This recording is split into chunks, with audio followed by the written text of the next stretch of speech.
So, welcome to another session of Burning in the Tarnstead, or whatever we call this game. We're going to start with our traditional robot roll call. First of all, we have Blackheart as Carrick Marshk, Kronos as Archie Thal, Hadden as Soldier Forge Hammer, Marcus as Corvus Tadolas, Semi as Gifton Brockgren? Tobias as, And wrong thing. Caspia Pia Storm Shout. and you have me, Ali, as your friendly DM. Who would like to give a recap? Did you just call your character Storm Shout?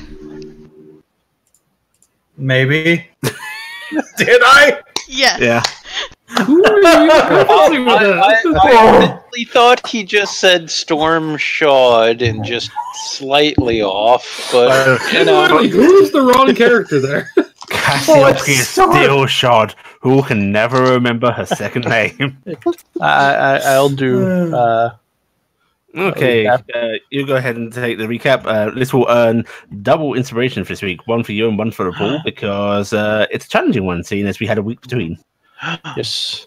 So the completely and utterly most important part of the last one was Gifton's wedding thing. Marriage wedding thing. Yes. Is that an official term?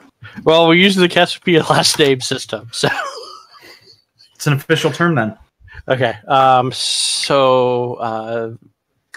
It was the beginning was the lead up towards it. Well, some of our characters were doing some last minute training and purchasing of gear before we had some time kind of relax. We also were worked with the Capet on getting everything set up for our trip we decided to assist them with of gathering resources. And some little research into Carrick and why some people knew about his great-grandmother's area. Wedding came. Wedding surprisingly happened without anything bad happening. Someone may have expected Dingus to eat the rings. Didn't happen, surprisingly. In the time after the wedding, Gifton and her now husband, Care, are getting some time to themselves. We finished up the particulars of our job that we have picked up of helping with gathering of resources for the town and for the Capes, and officially, Carrick being the only one who officially did it, but the rest of the group getting some work to be a diplomatic group to a dragon living in the mountains that may be related to Carrick, to make sure that the Capes mine endeavor doesn't meet with an angry dragon that thinks someone tastes good with ketchup. And we left off with us setting out on said mission. That covers everything. Very good. I believe that covers everything. If anyone else has anything that comes to mind, feel free to speak up. But that was very good. Take your inspiration and put one in the party pool as well. I will let someone else put it in the party pool because I don't remember how to. Okay. So, as you said, we had left off with the party departing with this lovely little caravan to go gather supplies for the city. You were told by a face you'd seen around the Capet keep a few times, a guardsman that worked for them, who introduces himself as Quinn Green. He's a human male, and he's roughly 30s, you think. Short brown hair, nice and probably cropped, brown-eyed, bit plain-looking, boxy features, stocky build. But he's respectful, with a bit curt. And he asks you to take up the rear for a little bit on the first day's journey, as his men take up the fore and ride ahead. You don't get too much time to actually meet and greet with people, because they basically set out straight away. and spend most of the first day just traveling along a nicely kept road, which allows you to make good progress. The travel goes on for a while, and by the time you start to come to a stop, it's already getting dark. And you see people getting off their wagons and just starting to set up various little camps. Some just seem to be, for now, setting up their beds within wagons themselves, as most of these are pretty empty, bar a couple of wagons actually carrying supplies. There's about 10 wagons in this caravan in total, not including your little Fardo. There's 10 total. 10 total. I don't know if our Vardo can be considered little anymore. Oh, also not a wagon, so doesn't count still. Okay, and there were 15 guards and 30 workers, right? Yep, that's right. And the name of the leader? The leader is called Quinn Green.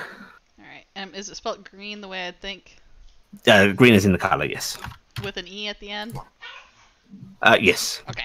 That's what He's fancy. that's why I was saying Quinn the way I think is the way Stack on the ye olde E, yes. Second there, I thought you were going to ask, and what are the names of every single person? The entirety of the guardsmen are riding on their own horses, as are quite a few of the tradesmen. There's only a few people to each wagon. Seems they are trying to keep as much weight off of the wagons as they can for the return journey. Makes sense. Yep, and I also know most of the wagons are drawn by 2 horses. Stocky horses, not the sleek riding ones you guys are using. Our horses are probably going, what the fuck is this bullshit? Their horses are used to carrying heavy cargo. Is it a group trying to keep us from quiet? Or are they just kind of, there's no hush to be had. There's no thing of keep quiet. You can tell by how the guards are acting that they still feel very comfortable in the territory they're in right now. As far as they're concerned, they're safe, so they're not being overly cautious with perimeter right now. Well, in that case, we're traveling, so we need some traveling music. I was just about to suggest that. Okay, you're playing Elia? Yep. Okay. How long are you going to be playing this for? I'm not too used to it, so unfortunately, probably maybe an hour, if that. Well, during that time, this does seem to keep some spirits up on the journey. Not that they're exactly lower at this point in time, but you can hear a few folks in some wagons ahead singing along rough tunes, some just laughing and joking, but you can hear the merriment kept up. And yeah, before long you are, well, actually, after the long travel, you are setting up camp for the night. I assume you're going to pull out your Vardo's lovely door, get it set up out in the wilderness for the first time. Little tent Yeah. thing. The first time it works. Mm-hmm. Yeah. Although this isn't exactly wilderness. This is relatively close to the city. You just parked off on the side of the road. Some of the hired workers are offloading quite a large pot, and it seems that there's some that have been hired to just generally provide for the entire caravan. They're the cookies. They're the cookies. And you are free to either keep to yourselves or try and mingle if you so please. As everything is getting settled down, Corvus will go over to Carrick, and he is holding his viola. And Carrick. Yes. How familiar are you with this kind of instrument? Not really. I've always kind of been fascinated by it, and you seem quite adept playing the lyre. I was wondering if maybe it can help me play with it. I'm not too skilled with it, but always been fascinated by them. If you don't mind. Something I like to do. on my downtime. Not put myself in a book so much. I could try. I don't know it too well. Well, I had to start somewhere, I suppose. Right, so you guys want to try playing the Diddy together? Ingredients it'll and harmony. Okay. Yeah. Come on and share this jam with me. All right. So you're doing this well. A lot of the traders and even a lot of the guards seem to be keeping a respectful distance from you. It's not as if they're trying to exclude you. It's just you're slightly larger than life right now Yeah. and a little intimidating. But if you, while everyone's setting up, if you want to start playing a tune, give me a performance roll each. Okay. Now, I may have looked it up. It Mhm. does mention if you're incorporating a musical instrument into your performance Mhm. with one you're skilled with, it's one of the advantage things. So if I'm Oh, playing my go. lyre, does that mean I get advantage on performance? Certainly. Can me and Dingus So- join in, or do you guys want to do this on your own? So are we rolling I don't know if we want performance dingus. or straight instrument? Technically, I think you could actually, it depends what you're doing primarily. I'll admit mine are exactly the same, so it doesn't matter which one I roll. Mine's exactly the same too. Yes. So it doesn't matter. Just Okay. go ahead and roll your instrument or performance. It doesn't matter. See, And I that don't get gives- advantage. Correct? Because you're not trained in your, are you trained in your musical instrument? Yeah, no. Okay, No. so then in Okay. case of you or not. Right, so Corvus's is clumsy and ill-trained. I'm gonna join in However, anyway. I didn't. you're gonna join in as well? Good. Go for it. Alright, I rolled. I think I rolled. Didn't see your roll. Gone Didn't say that. through, but We try it again. Also, it's great if RG sees the other joiner, she's gonna try and join in with the pan flute. I don't see anybody in roll 20. I think my roll 20 is being dumb. yeah, I think you got to should reset. refresh. Yep. There's RG. Okay. All right, there's RG's. Very nice.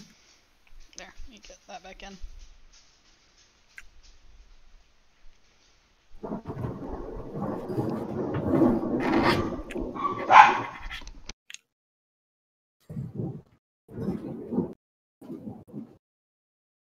And Daldir starts to And sing that's in a Kristen's. falsetto. Okay. Yep, we don't do that great. Well, You know what? So- I want to burn my extra inspiration that I have. go for it.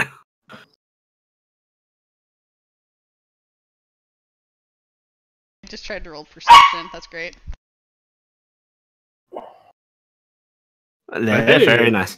Okay, so despite Corvus's somewhat ill-trained playing, the rest of you mask it well enough. Gifton doing a lovely performance, as does Carrick. RG very respectable, and it seems to break down the barriers a little bit. A few people carrying, stew or some sort that's being cooked up in the large pot come over a little bit closer to you guys. Some start singing along. You see a couple of the younger folk doing little dances, as the commoners do. And yeah, you managed to make it a merry first night on the road.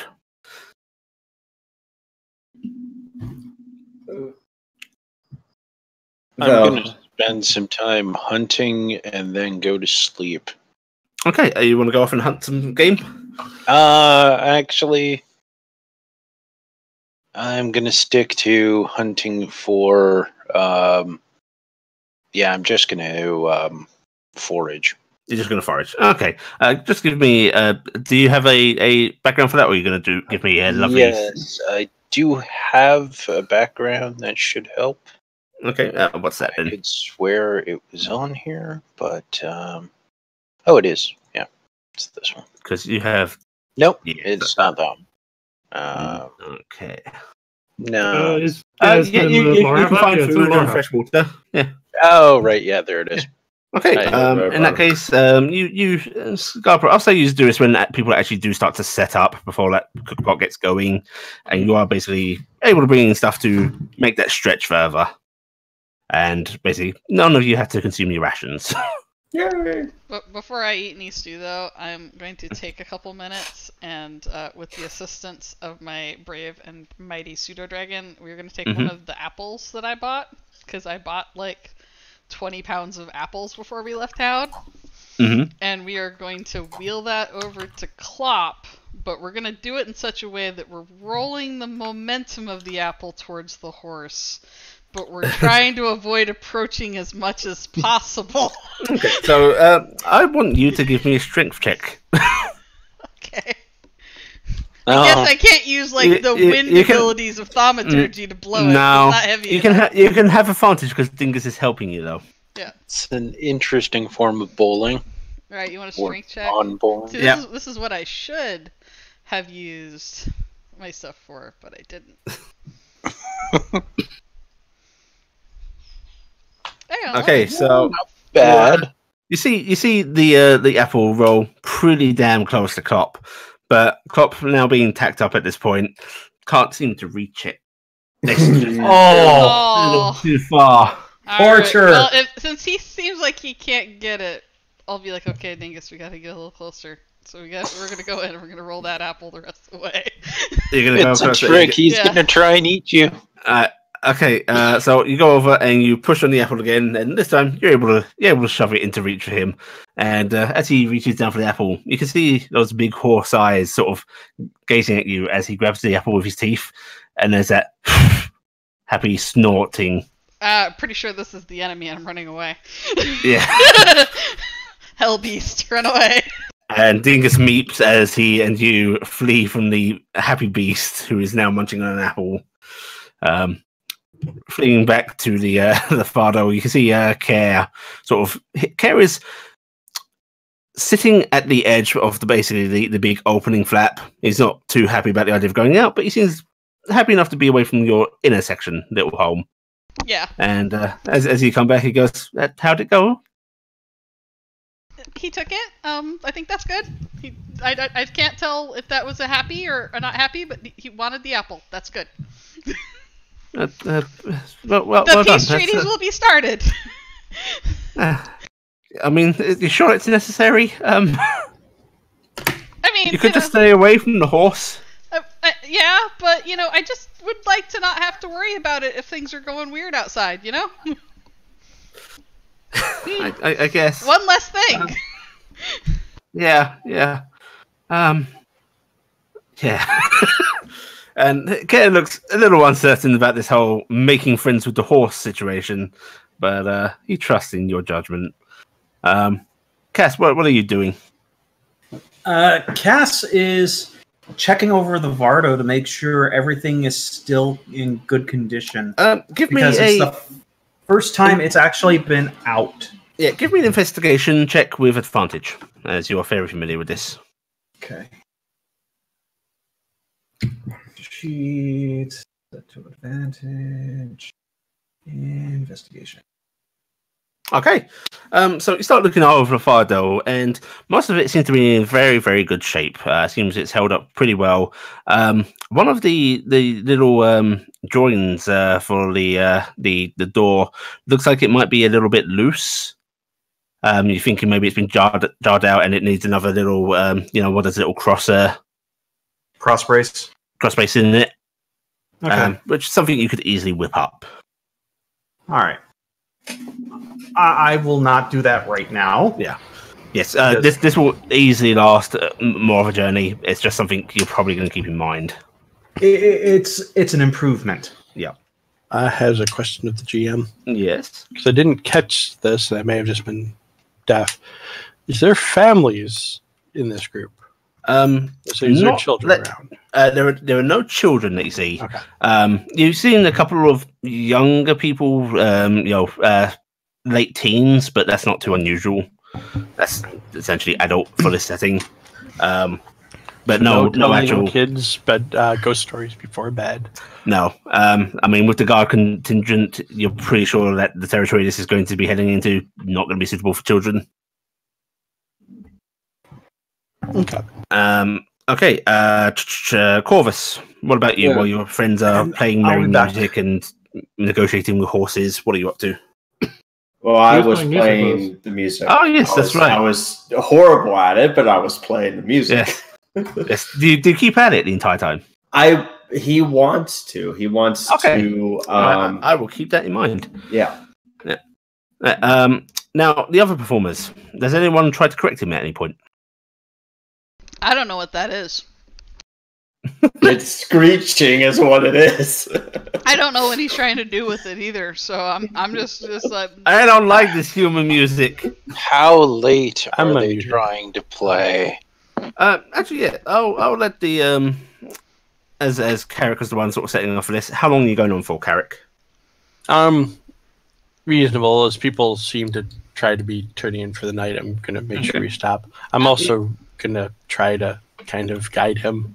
There's a good 2-hour period you could be playing in because they're cooking before settling in for the night as well. I'm gonna only sing for probably like the first half hour, 45 minutes, and then after that, I've got things to do. You've got an apple. Yeah. Rolling. I realize it's almost dinner time, and I wanted to treat Klopp before he got food. Yeah. So this could go on for a couple of hours, although after that first 40 minutes or so, some food is actually brought over to you guys. A couple of the guardsmen come over, carrying sort of plates, settled over their arms and such, trying to carry this array at once. One of them is the Quinn Green, the head of this little contingent, as you've been introduced to, and there is a elven fellow next to him who's looks pretty young by elven standards. He's got a blonde hair drawn back in a ponytail, green eyes, and he seems pretty cheery. And Green comes over with these plates. It's like, you're not hungry?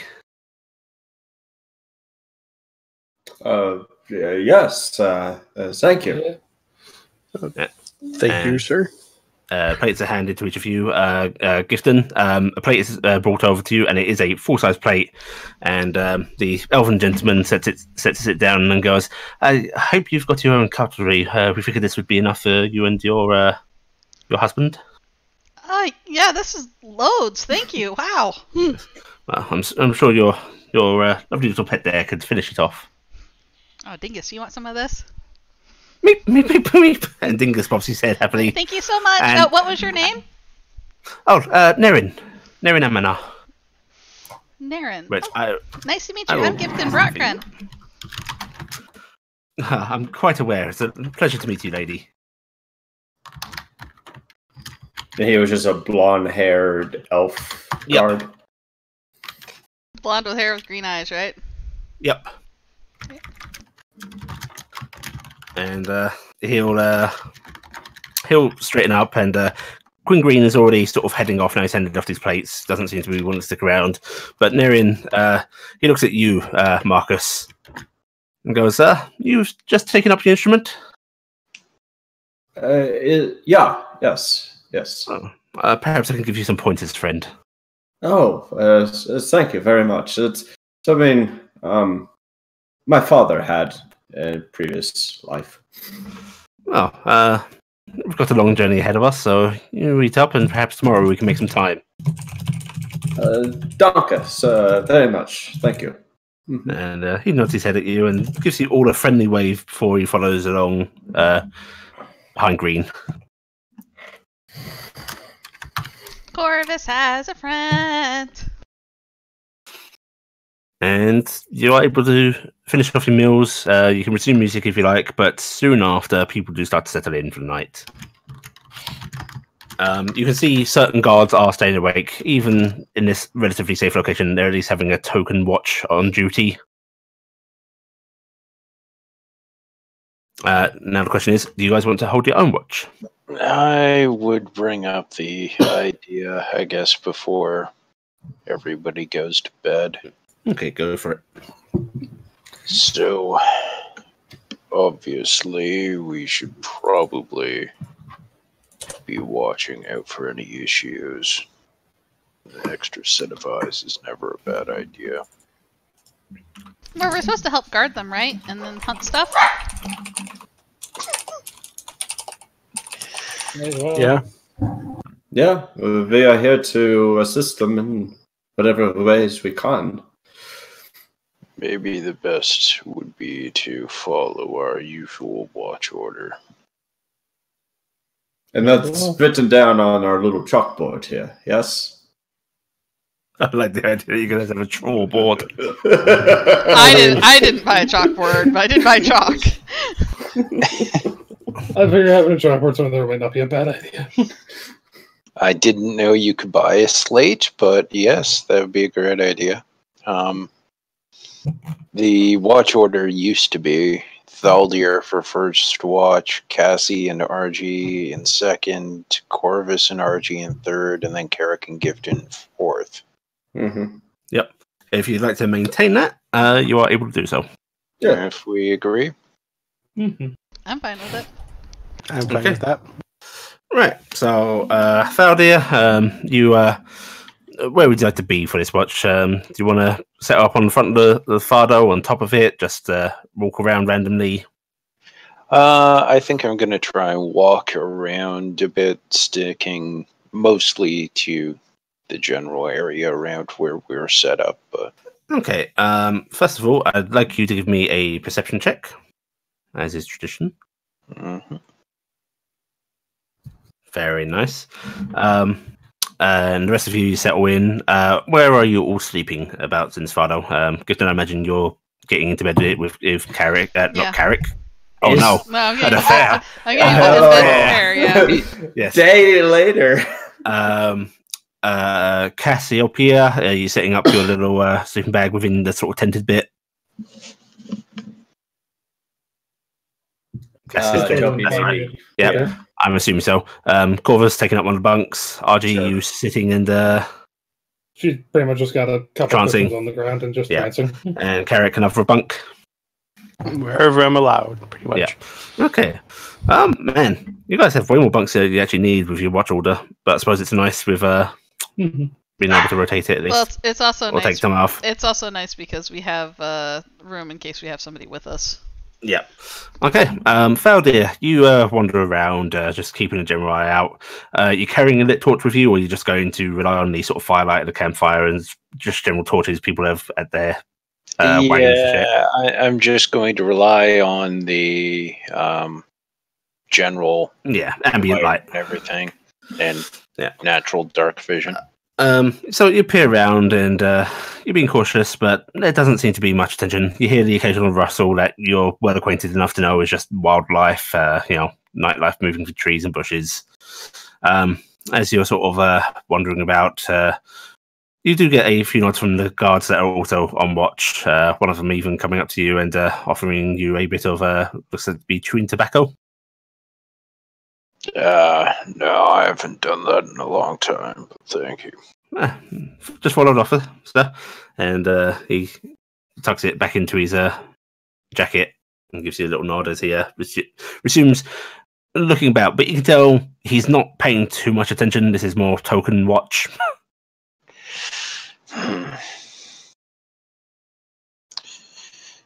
Disapproving grunt, but not going to call him out on it.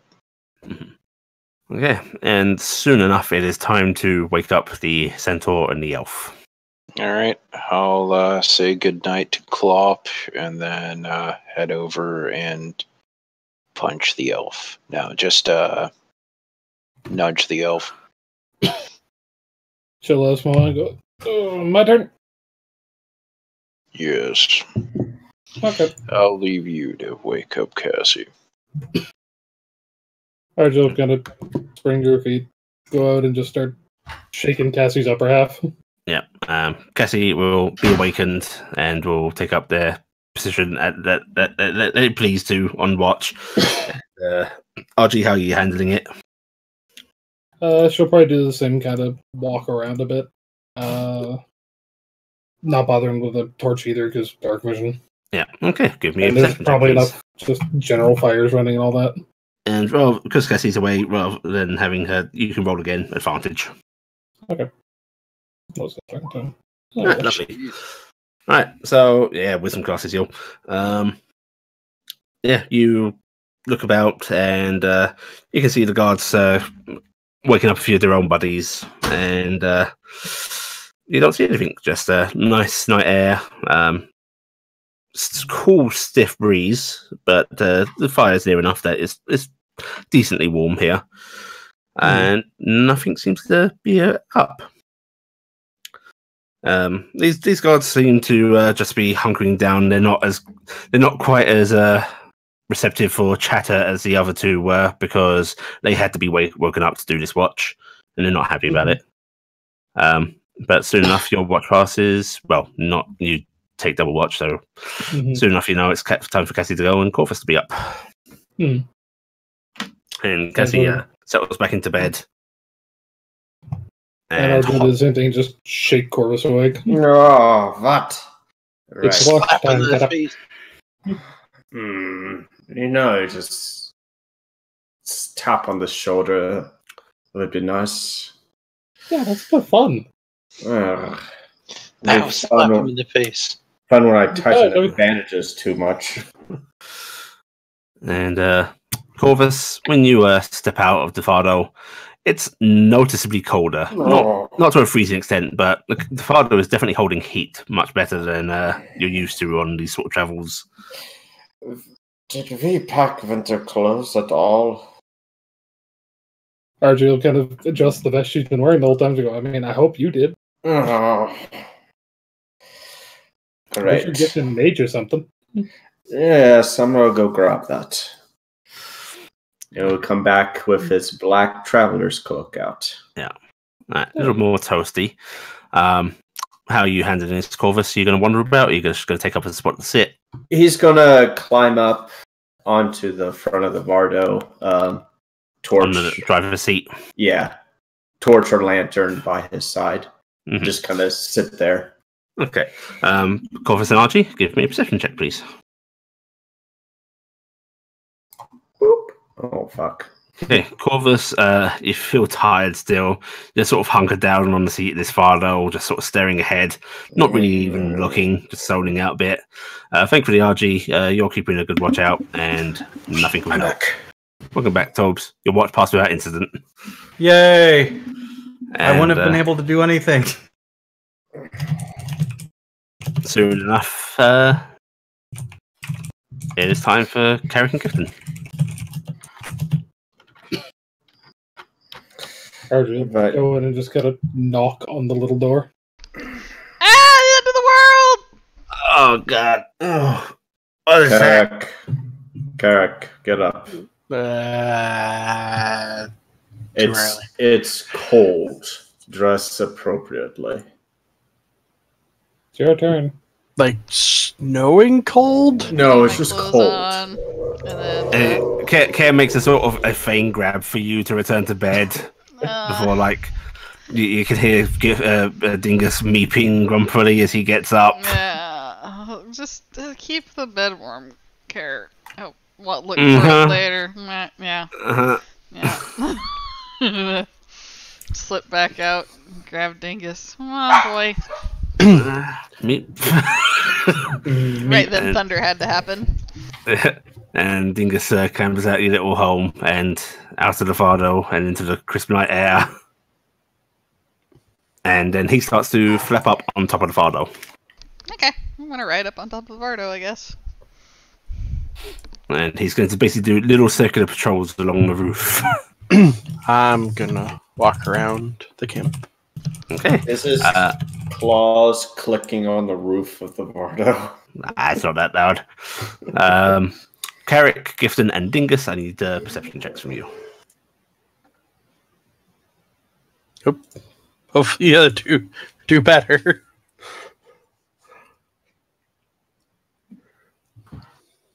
Oh, Should say I have a passive of 15. Dingus is bro. Thank you, Dingus. Alright, so I rolled an 18. That was pretty good. Yeah, but Dingus has 20/20 vision. you'll sort of look around, trying to pay attention. The sun is starting to crest over the horizon at this point, and Dingus sort of meeps at you a couple of times, Gifton, as he goes bat, bird, hawk. Oh, oh no! What? And yeah, Dingus just watched the bat get taken out by a hawk. Oh no. Yes, but he doesn't see anything particularly threatening beyond that. No, we're very, very concerned about the hawk. Okay, we're gonna let Carrick know about the hawk? Because that's importantly a problem for us. Carrick, there's a hawk. Is it a red blood hawk? It is generic fantasy hawk. Oh. Poor Carrick, bat. it killed the bat. I mean, do bats usually get killed by hawks in this world? No. Um. I mean, make me a nature check. Okay. Hawks. It's a little unusual for a hawk to be hunting like this, but, you know. A hawk's got to do what a hawk's got to do to eat. Man, that's not very usual. May wanna. Carrick, I want to go Cool. inside now, okay? She says, as it's time to wake everybody up. Oh, yeah, the that's right, camp, we're the last one. yeah, you're the last watch. The camp starts to stir. You see the last two guardsmen on watch waking up their buddies. And in general, just the general sort of ruckus and noise of people awakening has that chain reaction where a lot of people start to get up. The more reluctant ones are kicked awake by people that know them better than, you know, the other strangers in the caravan, as might be happening here in Nevada with you folks. I am going to make sure that our little group and say, "Has anyone heard about this? Doesn't sound usual to me." All right, I guess I'll roll a nature check if I'm now awake. Same. Why is my nature stat so low? Well, Because wisdom base. I'm No, taking it's I'm taking ink-based. Dingus into the brownie box with me because we're gonna go sleep off this hawk thing. We get a couple miles between us and it. I'm gonna try for this. I'm gonna fail, but I'm come gonna... on, do better. Be great. Come on, be the best dude of all of us. No! Oh. Oh, well, It's a Wait. you bird? called it. I think? Yeah, so Great, it's that meme. Argy and Corvus, you know, hawks might hunt at this time of day. You don't know. They don't hunt in the night time. You think, and the rest of you have no clue, which found it shameful. It's certainly a bird. Should we maybe let? The fuck is this hawk mystery I've accidentally created? You created the chair, Allie. That's what you've done. That's what There's you a get point for where you answered adding. with the question with no. I mean, give me a nature check. This is what you get for adding details to stuff. Check off the Hey, I've for already given up on it. Enemy hawk is enemy hawk, and I've moved on. Why don't you shoot it if there's an enemy hawk? So basically, you all sort of wake up, and this hawk talk consumes a good part of your waking up period.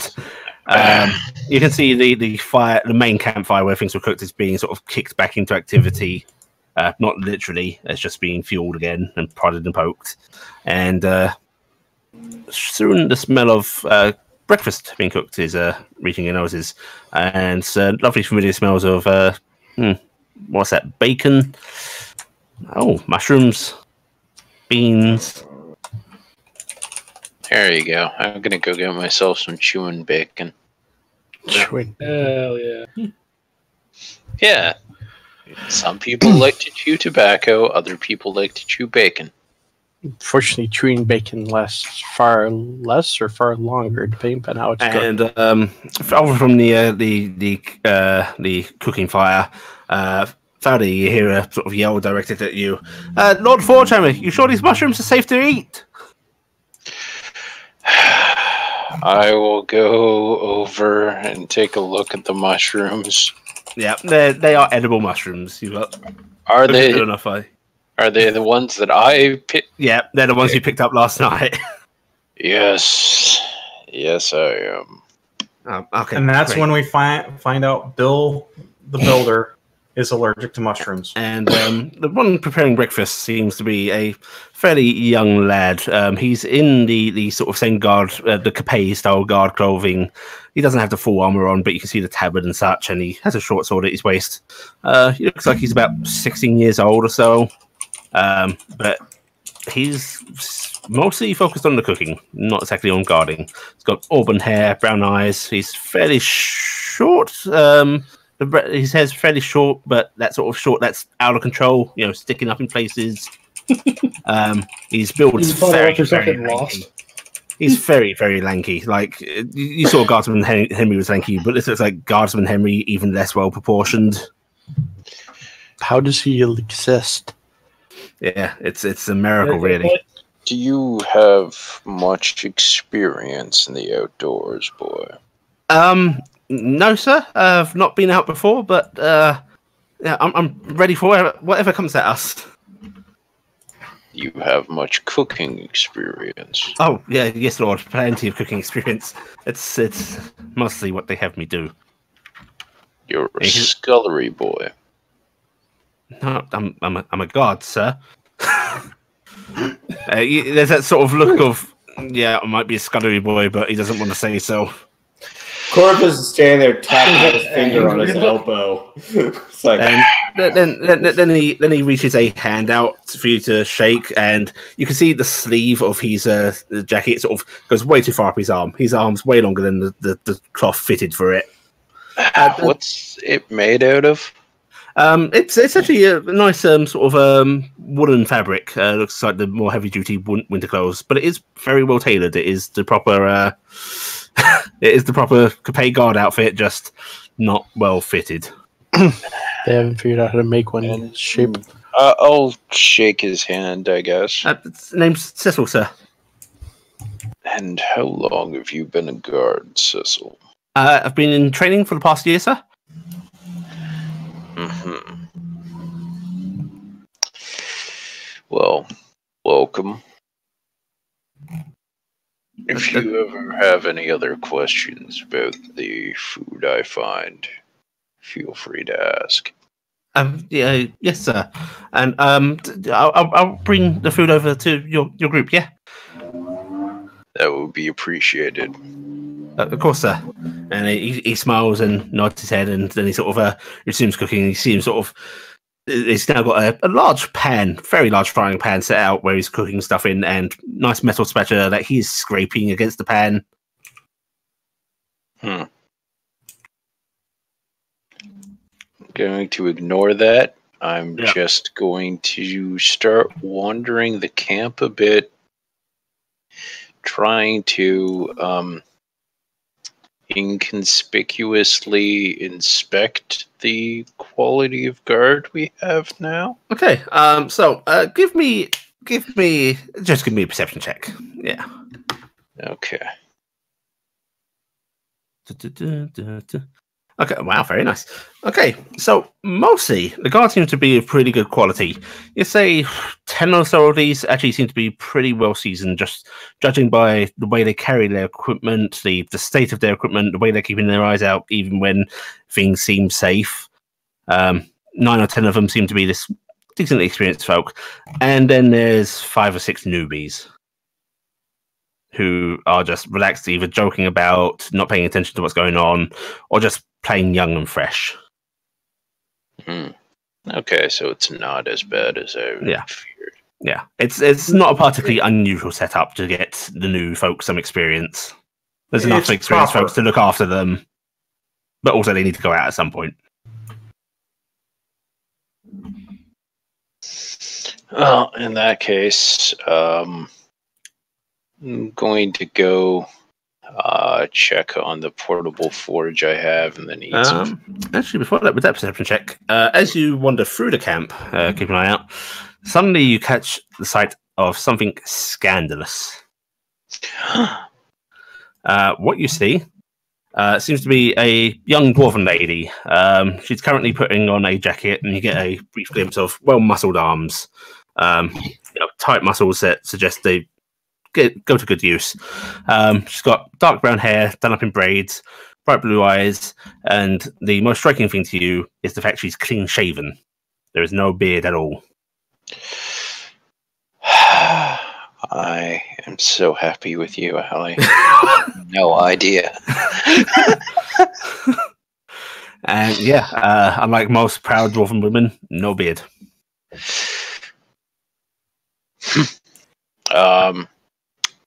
Luckily, I have quite a large, thick beard, and it hides the blush to a certain extent. And I will, Felder will look elsewhere and continue on his way. Okay. Right. You make your way. Where were you heading originally? Before I gave you that tasty bit of information. After generally inspecting the quality of guard throughout the camp, I was just heading back to our part of the. Had to check on your little forge and such. Yes. Yes, I was gonna check on the forge and then breakfast or whatever. Yeah. Okay. You get back and you're able to look over your forge. It does seem to be a very nice quality product, and it's set into the Lafado very comfortably, and it does look like it can be pulled out in case you don't want to set fire to it. You know. It's a very respectable little forge. All right, making sure everything's ready, but I'm not actually going to set it up because I think we're probably heading out soon. Yeah. The rest of you, soon enough, food is brought over. Seems to be a young lad who is struggling to bring a variety of plates over. They're sort of stacked on each other. You do see a sausage fall off one of the plates, which Gifton Dinkerson meeps at you as if like asking for permission. I will dismount so he can go get it. Yeah, Dingus charges across to get that sausage. I am going to go help the lad. Oh, thank you, thank you. And he lets you take a few of the plates. Hi, what's your name? Nobs, Miss. Well, Cecil. Cecil?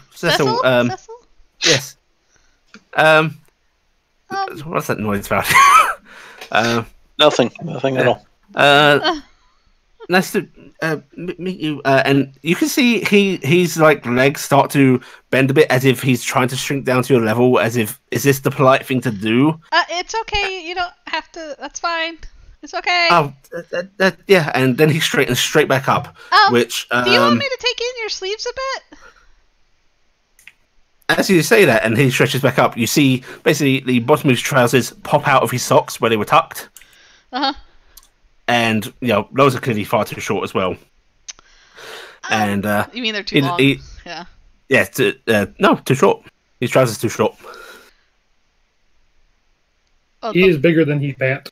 Yeah. Basically, they put someone who's 6 foot into clothes that are meant for a 5 foot person. Oh, yeah. I misunderstood earlier. I thought you were saying that his sleeves were too long. No. Oh, opposite. Nice. Okay. Did you want me to try and get you some adjustment on that outfit? Oh, and he looks down at his outfit, and as he's peering at his own outfit, he's focused on one of the plates he's holding and starts to slip, and you see that plate starting to tilt a bit. Oh, get that! I'm gonna catch that. Okay. Give me a dexterity check. Do I get anything for what I've been? Yeah, you can have advantage. And you said dex check, not dex save, correct? Yeah, just dex check. No. Oh, okay. So you go in to try and catch this, but all that ends up with you happening is you catch a handful of beans and a sausage as the plate goes tumbling down, and he jumps back and goes, "Oh, I'm sorry. Oh, God. It's okay. I distracted you. Come see me tomorrow night or tonight, and let me get your measurements. Okay? Yes, Capay Blues, certainly, right? Ma'am. Yes, ma'am. Although you shouldn't. I'll go get you another plate. Thank you. There's some more sausage here. Yeah, and he quickly hurries off, and Carrick, you're left just with this handful of food, and it's really hot, by the way. I'm going to use prestidigitation. Yep. And to both cool it off and clean it off. Okay. Yeah. Cassiopeia. Mm-hmm. The side of your tent has a sort of little splash up against the side of it now. It looks like bacon grease. Cass is just kind of looking. We're going to have to clean that up. I'm gonna Otherwise it's going to I'm gonna stink. clean that too. Magic. I think it means I'm actually casting prestidigitation again. Okay. Clean the- Yeah, Cass is just like, ooh, magic. Let's see. Corvus, RG, anything in particular you want to be doing in the morning? Or are you just going to wait for food? Corvus will be studying over his herbalism and poisoners kits, determining what application some herbs may have for poisons and or treatments. Okay. He'll probably just be generally stretching and reading a bit more into the herbalism book she's got. Okay. Right. In that case, soon a extra plate of food is brought over. This poor young guard is rather quick about it, although he seems very, very focused on the plate as to not tip it over. And he's runs off nearly as quickly as he delivers it. Thanks. You can tell he's Okay. embarrassed. And soon enough, you're able to eat your food, and you can see the rest of the caravan starting to pack up to move off. We should probably get going. Okay, I'm gonna go read my book inside. Bye! I'm gonna go back inside. Dingus, do you want to ride out here with, Carrick? Meep. Dingus says, and you can tell there's that thing of what you gonna be doing. Doesn't believe book reading. I'm gonna go read my big book. If you want to come read about the gods. You see his eyes peering at you a bit, and then there's that flash of care smooching. No, that's night times. And then he slowly starts to back away from you as if, yes, I'm going to head to Carrick, but I'm suspicious. You can always come in and join me later. I could use a break probably in an hour or two. And then you get a flash of That is a fly, lot of smooching. Yep, fly. and Dingus bobs his head happily, and then he sort of starts to clamber out of the caravan to go join Carrick. Yep, and I'm gonna go actually sit down and start reading my book, which is like a big deal because I have to like pull the page, read the page, pull Do the you have page. Mage Hand? No, I don't have Mage Hand. You gotta teach you Mage Hand. You can't teach me Mage Hand. That's the whole point. We can. It's if you just could we'll teach me earn you a. If you could, I'd want Presty. You can see Care is inside, and Care seems to be busying himself with trying to decorate your little shared place a bit, make it a bit more homely. Every now and then he comes over and helps you with a page. Yeah. Yeah. Why do they make parchment so thick? Surely, no, I suppose couldn't really get a smaller one of these. No, I don't think they make them this small. What is the typing happening? Sorry, that's me. Right. Typing. And before long, the caravan gets on the move again. And a day passes much like it did yesterday. Nothing particularly eventful on the journey. And soon enough, the setup begins again, and the cooking begins again. Does the young boy let's come see. by to get his outfit Um, fixed? The young boy does come by later in the night, seemingly with the excuse of bringing some food over. Fowdy, do you repeat your gathering? Yes, I will repeat the gathering process. I have Yeah, I have some cotton. Not cotton. I have some wool. I can make him a nice wool outfit with. Okay, so Fowdy, you repeat the gathering. Do you stick to just easily gather stuff again, or do you do some game hunting? No, I'm sticking to foraging. Yep. Okay. So you forward up some stuff for them, which they seem thankful for. It'll help stretch the rations out a bit. Although you do see someone return a little after you with a what looks like to be a young buck that him and a buddy are dragging along. Although, by the way, they're tying up onto a cart, it does not look like it's for tonight. Hmm. I'm going to offer to assist with the cooking of the foods. Okay, you come on over, and yeah, it does seem to be Cecil that's doing most of the cooking here. And when you approach, he gives you a sort of apologetic grin. He's like, "Hello, sir." So, I'd come and offer a hand with cooking. Oh, you needn't bother yourself. I've got it in hand. Although, and you see him sort of peer over towards your caravan, as if remembering the offer to come and get things sorted a bit. Well, if you could watch it for a bit. Sure. Go get your clothes fitting a little bit better. Thanks. Thank you, sir. And he gets up into his gangly little jog and hurries across to see you, Gifton. Yes. There are no divots in the ground between us and him. I will do the thing where I offer him a seed that turns into a flower, and then I will go around and fix his outfit. I just rolled the check, so. Okay. All right. Yeah.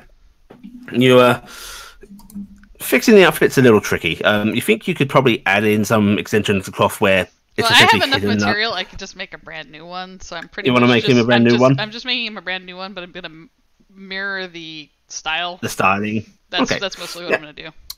You can do that. Yeah. So you get him measured up, and you get to inspect his outfit as you do that, and it does look like this outfit was tailored for him at some point. Mm-hmm.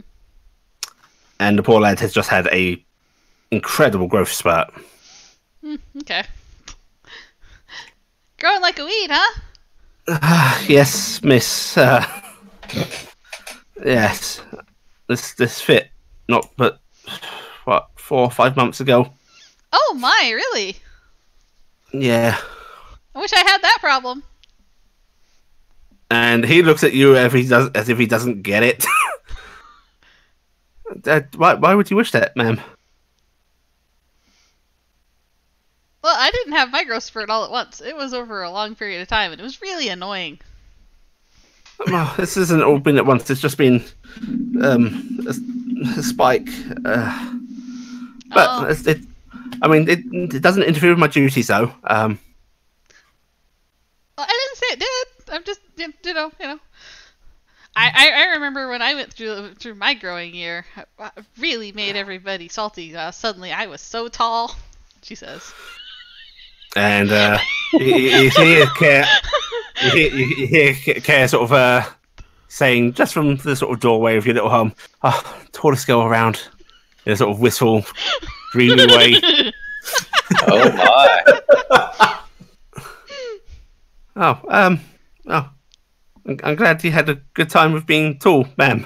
Oh yeah, you'll have a great time with it. There's all sorts of things you can do that really annoy people.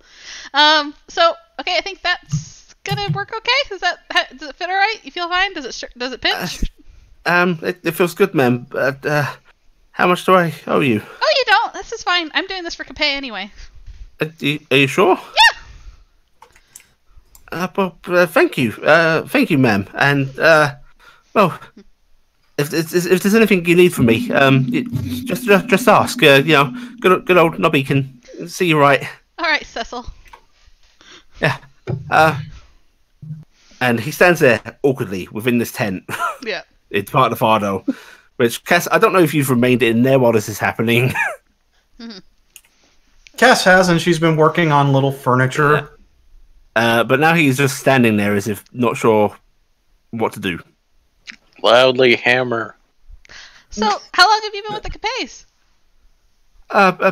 Well, my family's been with the Capays most of my life, ma'am. So I've been in and out of the estate, well, most of my life. But I've been serving with them for about a year now. So you want to be a guard? Yeah, I want to be a guard more than anything. I worked as a serving boy for them for a bit, but this is what I've wanted. Well, you're gonna be really good at it. What do you use to fight? And when you ask him that, he reaches down on the floor is his belt and sword, because he took them off so you could fit the outfit. Mm-hmm. And he picks up that sheath and he whips the sword out. Mm-hmm. And Cass, you see this blade fly up into the air and funk into the ceiling of this bit of Fardo as he does a flourish with it. Oh Cass wow! That just Cass is looking at him. Oh, No, oh god, I'm Wow, so you're sorry. really Stan. good. I couldn't get it to stick up there. Arju's just gonna. Cass is standing up to. Is it supposed to it's- do that? She's standing up, easily plucking it out of the roof, looking at it, looking at him, handing him the hilt. Cass is really you good need- with swords if you want to practice. You need a little bit of work. Come on, sweetie. And she's going to head out of the bardo. Are you going to let that insult stand, oh bewilder mine? Mark against your work. Oh, the axe is talking to you. I was like, what is as you lead the boy out, who Gifton, you can see him trying to shrink into his clothes. It's okay. If your outfit gets messed up, let me know. I can fix it really easy. It won't take me any time. Thank you, ma'am. But let Cassie school you a little bit. She's really good to spar with if you don't mind somebody who's big and tall. Okay. I look over Stare to at the poor boy. Kara and go, "He gotta die." I'm not there. No, Kara. Yeah, not Carrie. Not That's Kara. not even Kara. We really should have had an NPC with a name that close. Yeah. Right, and yeah, Cassie, he follows you off. And I'm just going to take him out, and it's going to be an open training session. I take him out. Oh no. Okay. Right. So, tell me, Cass, how gentle are you going to be with him? Yeah. Don't kill the boy. Because even She's not going to kill him, but she's going to make him sore in the morning. Right, Are as you as gonna let him attack you and gauge how he does first and just deflect? Yeah. And then basically put him into the dirt. Okay. Why are you beating him up? So as you Because she's listening to the sword right now. as you square off in a little open section, you can see a couple of the guards nudging each other and motioning towards you, and you can see a few grinning faces starting to appear and watch. There's quite a few of the general workers of the caravan as well, but there's a big guard crowd, probably more than there should be, frankly, with them supposed to be on guard duty. And yeah, he tries to swing at you, and you can give me a insight check, please. Insight. With or without? Just straight? I'm going to let you have advantage. He's really telegraphing it. Yeah, so you can see by the way he stands and the way he tries to swing that he has learned the basics of sword combat. He knows his basics, he knows what he should be doing, but it's like he doesn't quite get how his body moves at this point. And that swing is telegraphed way too wide, it's way too far out, and you're easily able to dash it aside and then do a quick thumping at him that gets him reeling on his arse. And she's just going to lean over him without leaning, and she's going, "You're telegraphing too much, sweetie." I'm sorry, ma'am. And he scrabbles up again. She's like, "Up again." Yeah, and yeah, again he tries to go in at you, and you are quite easily, if you want to, able to beat it aside and bat him down. Except this time, before he goes down, she's grabbing him by the collar and just holding him there, picking him back up and putting him on his feet, and kind of doing that horse where they go to try and step on your toes, and getting him to move his feet back to where they should be, so he doesn't get his toes crushed. Yep, and he scrabbles out back a bit, moving his feet quickly, but then you can see him sort of stumbling and catching his heel on a dirt rock and nearly falling back down again, just from the sheer movement. And I'm just going to keep hold of him. And you can see he looks frustrated. Okay. Basically hanging from your fist, grasping his tunic at this point. And I'm going to pick him up, stand him on his feet. Sweetie, this is where you are going wrong. You're thinking about it too hard. And she's going to let him go after he's stood up. You've got to feel where you are going rather than thinking about where you're going. You have your basics down, but you're thinking too hard. Think of it less as trying to outwit your opponent and more dancing with your opponent. And she's kind of slinking around him. Dancing. Okay. Yes. I used to dance. I'm a good dancer. Then show me. And she's going to take the sword and she's going to put the sheath back on it and tie it and put it in his hand. Hit me. Okay. All right. This time, he's going to make an actual attack.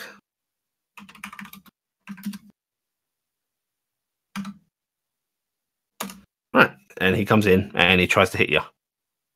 And she's just going to barely inch out of the way and catch the scabbard because he missed by 1. Okay.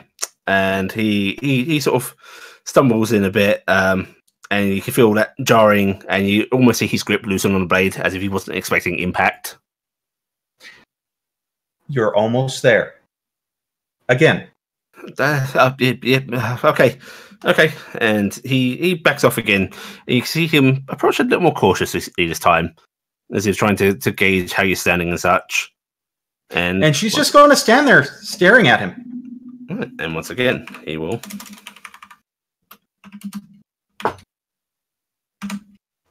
swing at you. And it's she's the exact going to same. Take the hit. All right, you take the hit. When you take the hit, his sword does, well, the scabbard impacts your arm, doesn't hurt you that much. And you see his arm sort of shake a bit, and the blade, the scabbard blade bounces off, and it's you can see him grimace as if, as that impact clearly hurt his hand. Okay. You have your form. Now you need to work on your grip. My grip. You're holding too hard. If I hold any loose, I'm gonna drop it. And Cass is going to tie her sword into the scabbard and pull it out. And she's going to hold it one-handed. And she's gripping it, but she's not. I assume he has death grip on the sword. Yep. What was your name again? It's Cecil, ma'am. My friend's coming Nobby. Cecil? Uh-huh. Let me make this point to you. If the hilt of your sword were a chicken, you would have broken its neck. Okay, so like this loose, or you want imagine the hilt as a chicken neck. You want to keep control of the chicken, but you don't want to kill it. And he actually sort of moves in closer to you as if he's used to having instructors instructing him, and he's like, he's moving up against you as if they'll show me how to hold this blade. And she will actually fall back into the way she was taught and show him and get this blade seated into his hand. Yeah. So you reach around him, basically show him, have your arms like this, have your hands, about that. And who is watching, by the way? Corvus is. I'm watching. RGS. Okay. Yeah, I'm gonna start watching. Right. I might be. Give me your passive, Cassie, your passive perception. The rest of you can roll. Perception. Before I roll, My passive is 13. By this point, would the food be done? Yeah, the food's basically done. Okay, then it's I'm actually keeping it warm for people that are eating. I was actually going to start passing it out to people, so okay. I'm not going to roll. All right, so Gifton and Ardy managed to see this. As Cassie is basically showing him how to hold his sword, and he's on. One of those is one's Dingus, not. Oh, actually, Dingus is. I don't scrap. Okay. Dingus, funny. Dingus is. You're gonna get some amused meeps, Gifton, and Argy. You see, as Cassie is helping this poor young lad, you can see his arm slip to Cassie's waist, and ever so gingerly pluck her coin purse.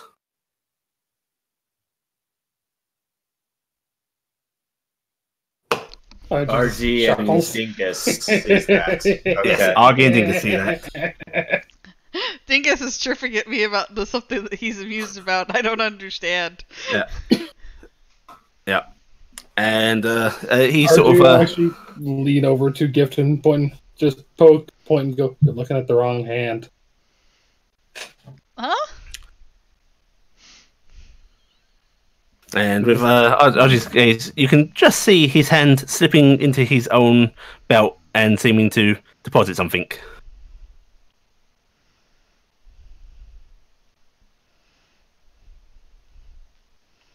And Cassiopeia, he nods as if, okay, I get the grip, and then he sort of moves back away from you. Okay, try again. Try it again. Okay. Did I notice this? You did not notice this. Okay, so I'm not going to beat him to an inch of his life. And you see him coming again, raising his arm in a very dramatic fashion with the sword this time. And then you see this arm from behind him flinging out a object in front of you, up into the air. And it looks pretty damn familiar. Oh? Yeah, you see your coin purse being flung high up above you. Oh! And then he is going to, with advantage, come in, and suddenly you feel a slam of this blade against your gut. Sheathed, thankfully. I'm gonna clap. I'm just gonna clap too. Yep, I'm gonna join in. Encore! Really clapping. And it might be with a bit of pride or a bit of annoyance, but the grip does seem to be solid this time. But not so solid that it shakes. It seems your instruction did get through. Cass is going to try and catch her coin purse out of the air as it comes back down. Okay. Give me a dex, just a general dex not save check. Yep. Just You can do acrobatics if you want. acrobatics. Okay. Yeah. Right. He is going to. Well, Oh, you okay, rolled your that's it. dex. It's the same roll, so you get the 5. Yeah. Okay. Yeah. And he is also going to out in the open this time. He actually uses your body for a little bit of leverage, and you feel a hand on your shoulder as he basically jumps himself up, catches the coin purse, and holds it out to you. Better, ma'am? Cass is going to turn, look at him, smile, take her coin purse, go, very good. I'm gonna use thaumaturgy, cupping my hands around, and go, "Whoa, Nobby!" And Very you see good. a few of the guards applauding. It's not entirely as in you did well, kid. It's just they're entertained. Yeah. And then you see one of the guards yell, "Nobby, run, lad!" As if assuming that he's going to be beaten for what he just did. Cass is actually going to hook her arm around him, hold him tight, and go, you did very well. And then she's going to lean in. You do that again, and I will fucking break your neck.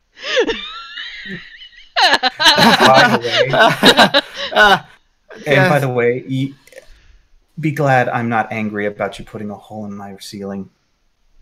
And she smiles, pats him on the head, dusts him off, and go, tomorrow, same time. And she's going to turn and walk away. Okay, you can actually have an active perception check now, as you are keeping an eye out, and everyone else can roll a perception check. Is he doing it again? Fuck. I assume he's doing Dingus. face. Okay, I'm taking So, this disadvantage because I'm handing stuff out. Corvus, you see him nodding nervously, and as Cassie heads off, you just see him walk away, and once he's a little bit of a distance away, just start flipping the tiny little hand axe that you recognise from Cassie's woodwork as he whistles to himself. Good boy. I like him. He only rolled a 20 for the sleight of hand that time. Out of curiosity, out of character, he's more dex based, isn't he? He Yeah. is more dex based. What a good boy. I like him. Yeah. I'm not holding anything against him. But I'm going to beat his ass. Yeah, right. Well, now that that bit of entertainment's over, was there anything else anyone else wanted to do? How much of the food do I get handed out before he gets back? You hand out a decent amount, and most of it now you get it handed out to most of the workers that are off doing shit, and most of the guards will come and get their own food. So he gives you a little wave as he comes back over, and you see him sort of just plop a sort of axe down, the blade into the dirt beside his little stool where he's cooking.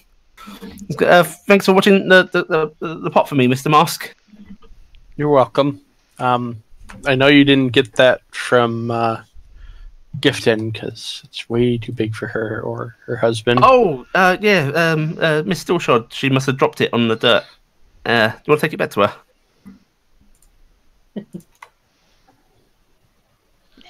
Okay, let me roll. Get the little shit. I love him. I like how he doesn't even say what he's Yeah, doing. you see for that nice shit-eating grin of his. I look at him. I pick it up. Set it back down. Nah, No. she'll come get it. Nah. Nah. Okay. Don't say a word. Don't know what happened. And you see him sort of rub his nose a bit, rubbing the side of it. Maybe don't mention I'm the one that found it. Embarrassing and all, having something found by someone else that you're just training. Sure. Night, You Mr. got his own Mask. shit-eating grin.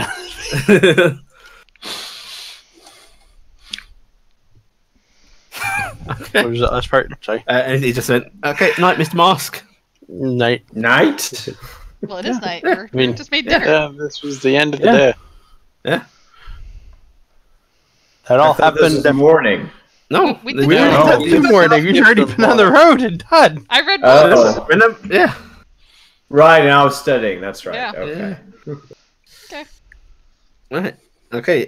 You head back over to your companions, Carrick.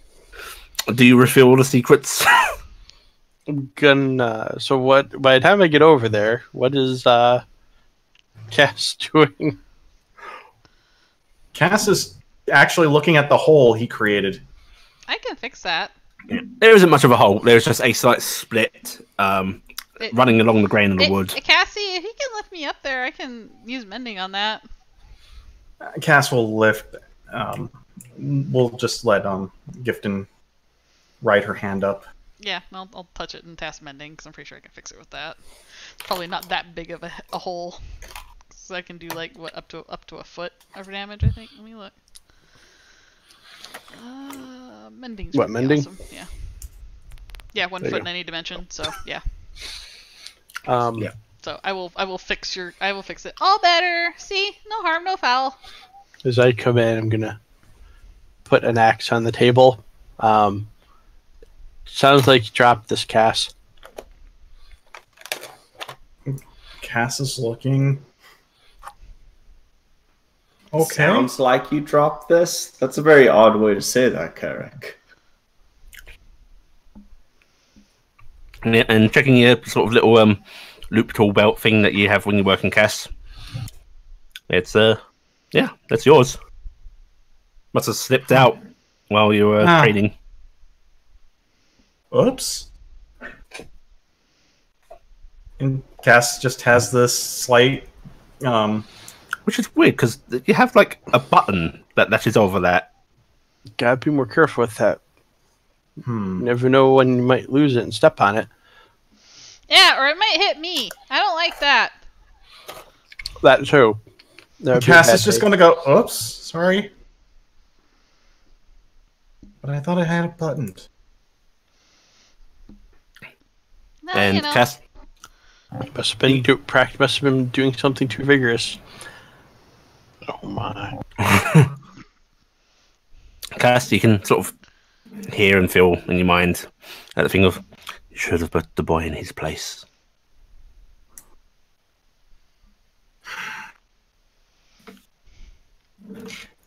Kind of pushing it back.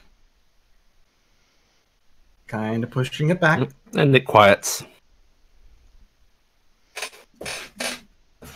Okay. Corvus. Mm-hmm.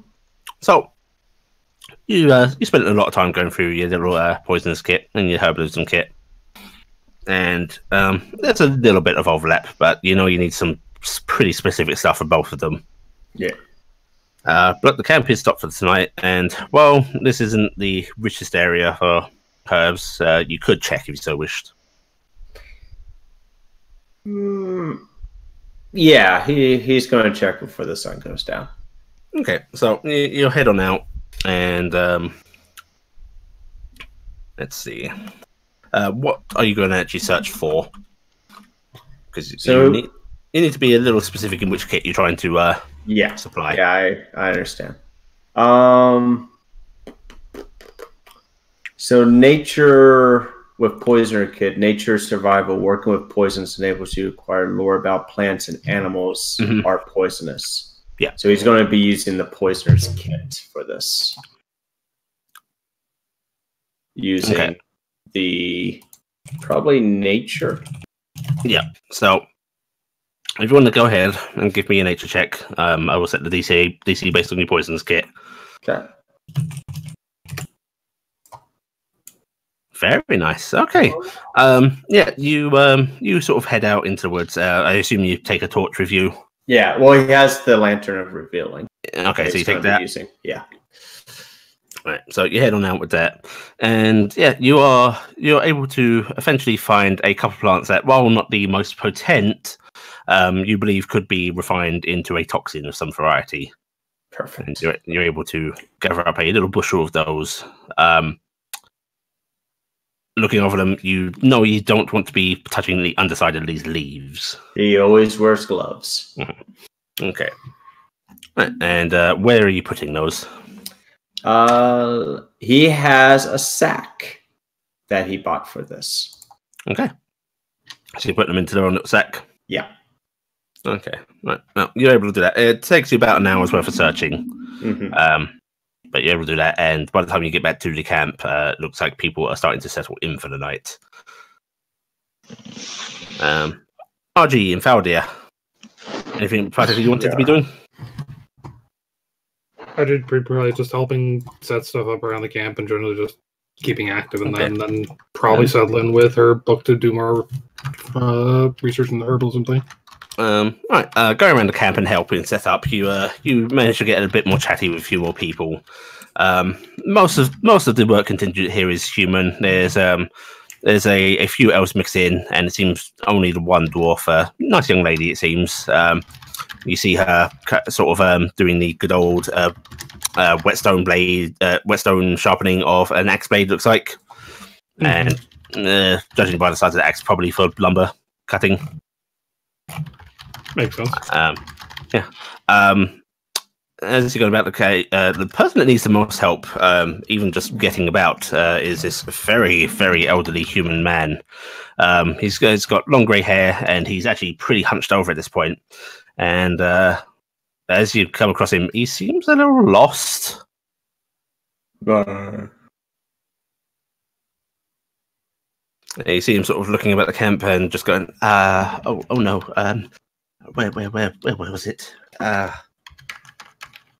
And almost seems to wander off away from the camp into the woods. Or just gonna get a run after him. And go, hey, are you okay? Oh yes. I put down my book earlier, and I can't remember where.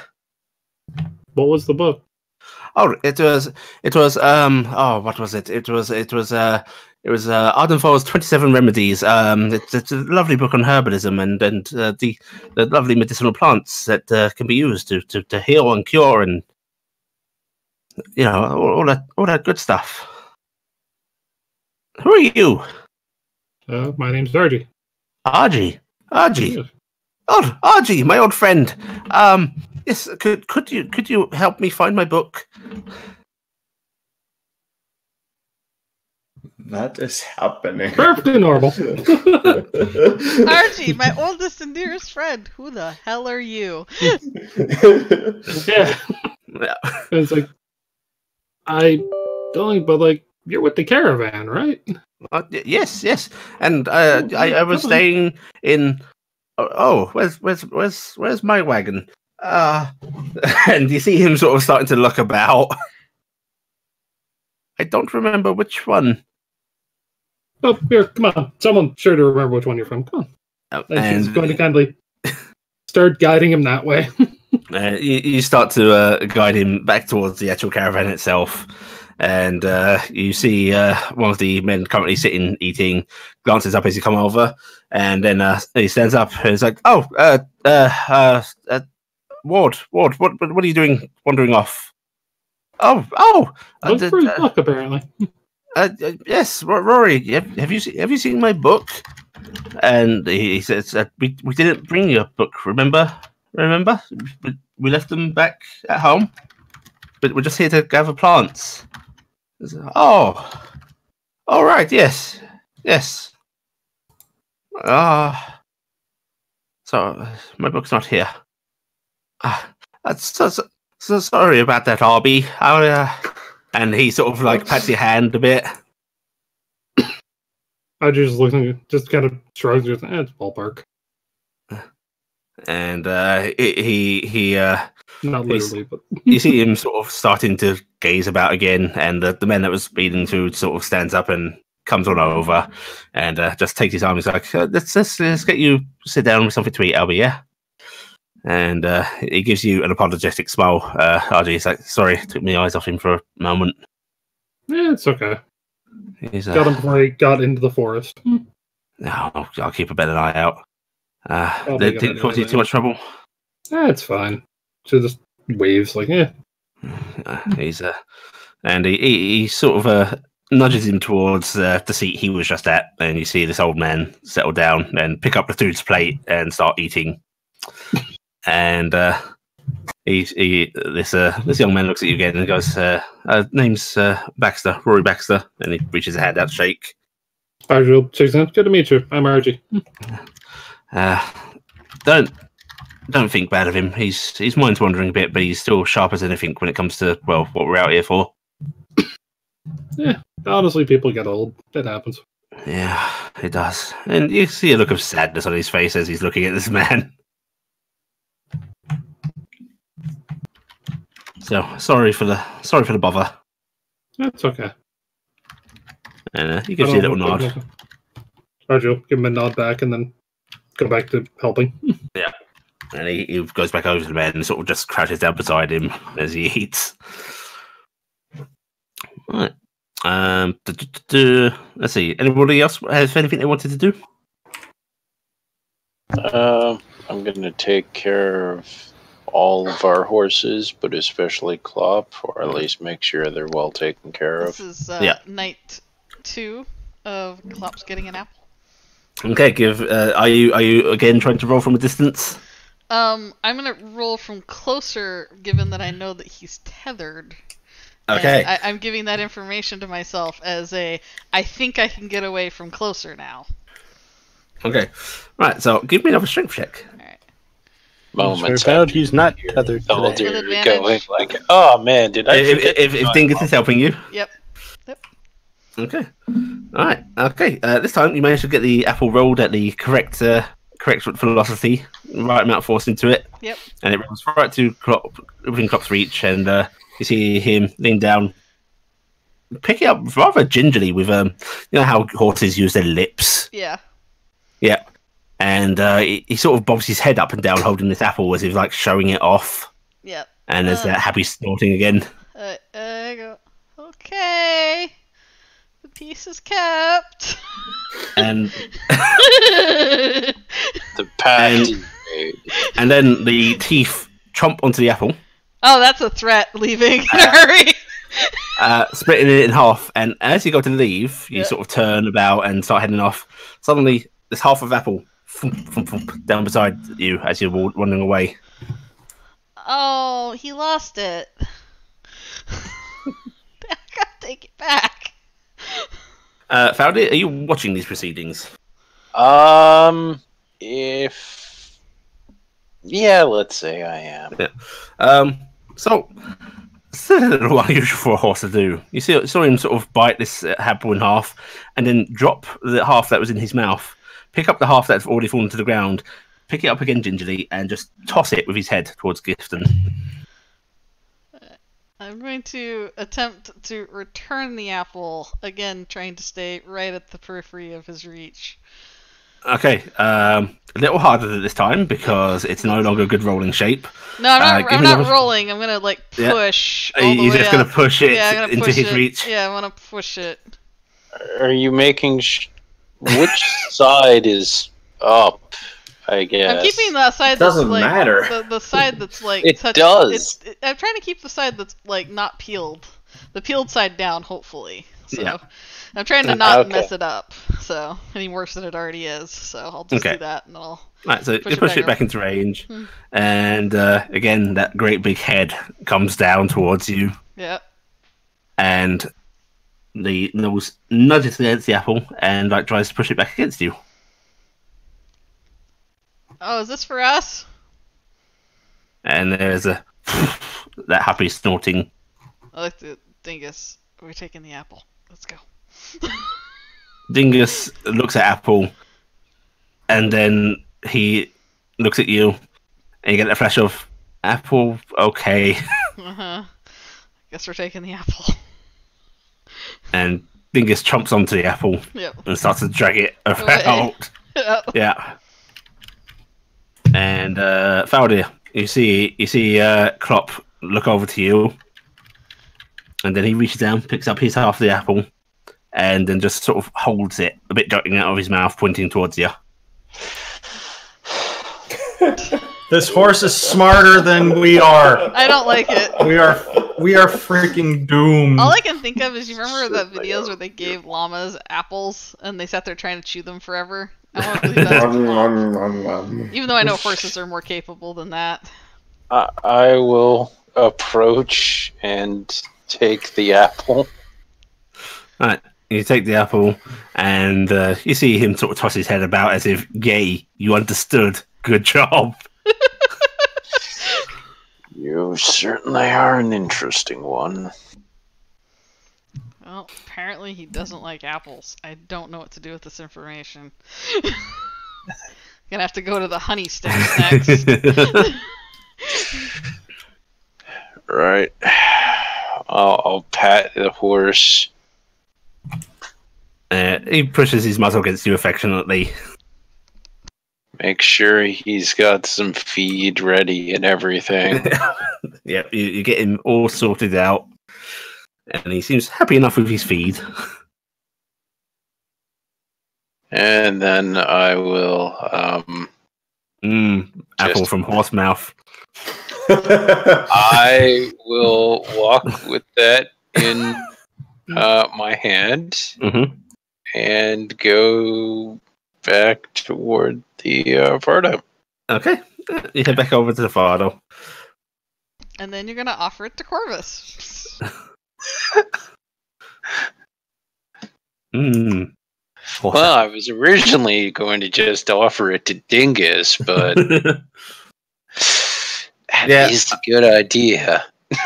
Well, you may have been willing to offer it to Dingus, but when you get back to the Vardo, though, you do see Dingus there with Gifton, and Dingus is looking at this apple that he had to carry back with disgust. And Gifton, you are getting flashes of taste bad, taste bad, taste bad. Okay, you don't have to eat it. You know what? I'm gonna make it better, and I'm gonna go take him and take one of the sticks of ration that I have, and with Kara's help, we're gonna go open up that little honey pot we got. Oh. And we're gonna dip one of the rations in some honey and give that to Dingus.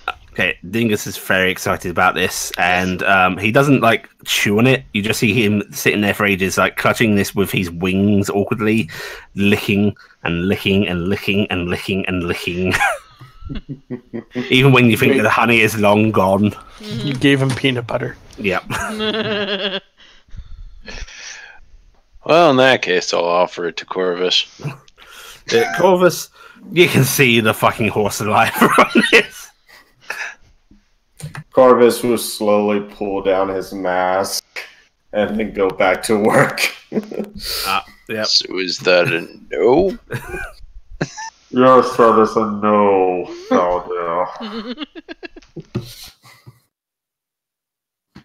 Poor Klopp gave his offerings. Nobody's eating them. going to cut Gifted it will up. cut some of the apple off and eat it because she won't waste food. Because I'll be honest, she's kind of been raised as a scavenger. They kind of eat half-eaten food already, so she'll go for it. Yeah, I'll just cut Give it up. give it a rinse off. Throw it in with any food I might still have. Okay. You could give it a rinse off with your water skin if you wanted. Actually, what I'm going to do is I'm going to use thaumaturgy to make a small rain cloud and just have it rain on it for a little bit, and then I'll chop a little bit off and eat it. Cass, you come back into the Fardo to see a tiny rain cloud in the Fardo, like pattering down on this apple that's resting on the wooden floor. I don't think you can grow apple trees indoors. Oh, I can. Watch. I'm going to take the seed.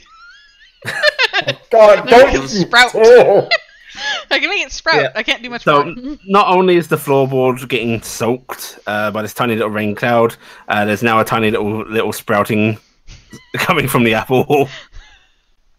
See, I can do that.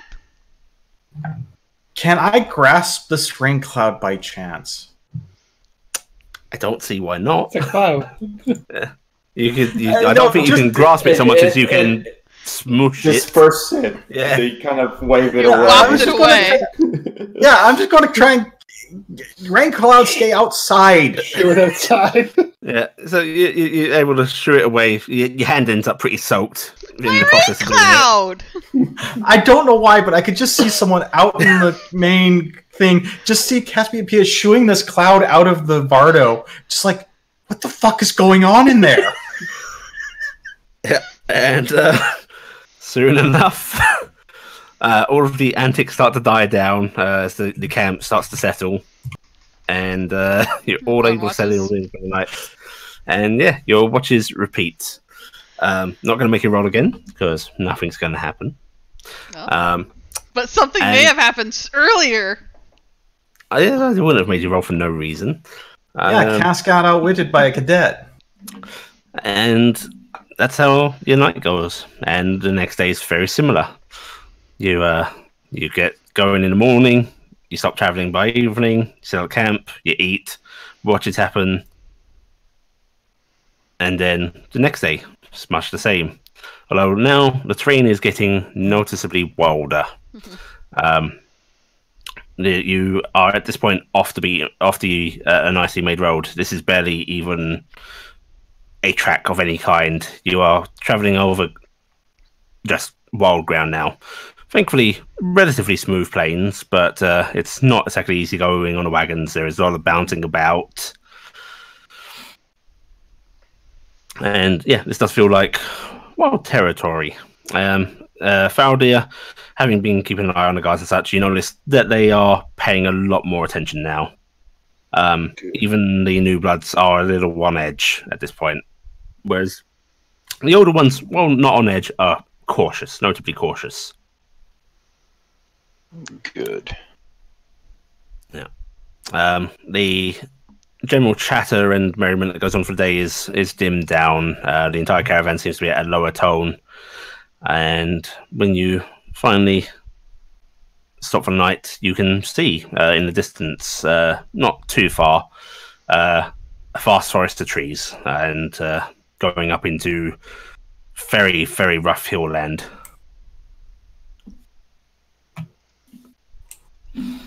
And as the caravan comes to a stop, you see Green approaching the lot of you, actually riding up on his horse still. He's like, right, so we're not far from our destination now. I'd like to get some scouting done. Now, either me and my men can do it, and you guys keep watch, or we can switch roles. It might be best if we go. We will be a smaller group, and the bulk guards can stay with the rest of the caravan, yes? And he nods as if, yep, he likes what he's hearing. So I'd appreciate it. My lot, as you can guess, are more used to guarding than scouting. Makes sense. Is there any form of signaling that will alert you if we run into any trouble? You can try yelling, flashing any torches you have. Basically, just make a ruckus, and we'll send a few men over. So you're do that. You're not talking about well ahead of the party. It's just ahead. Well, if you can check out the tree line and see if there's anything bad ahead, and looking towards the tree line, it's about another hour's travel without So a still in caravan. view. Still Yeah, in view. it's within view, but Okay. pretty distant.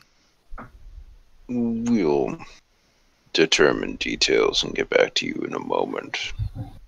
All right. Well, let us know when you're heading out. Of course, we soon. One of us is going to have to give up their stone. You mean It's the not bad. Taki one? Yes. Leave one with them. That Well, way, if- keep in touch.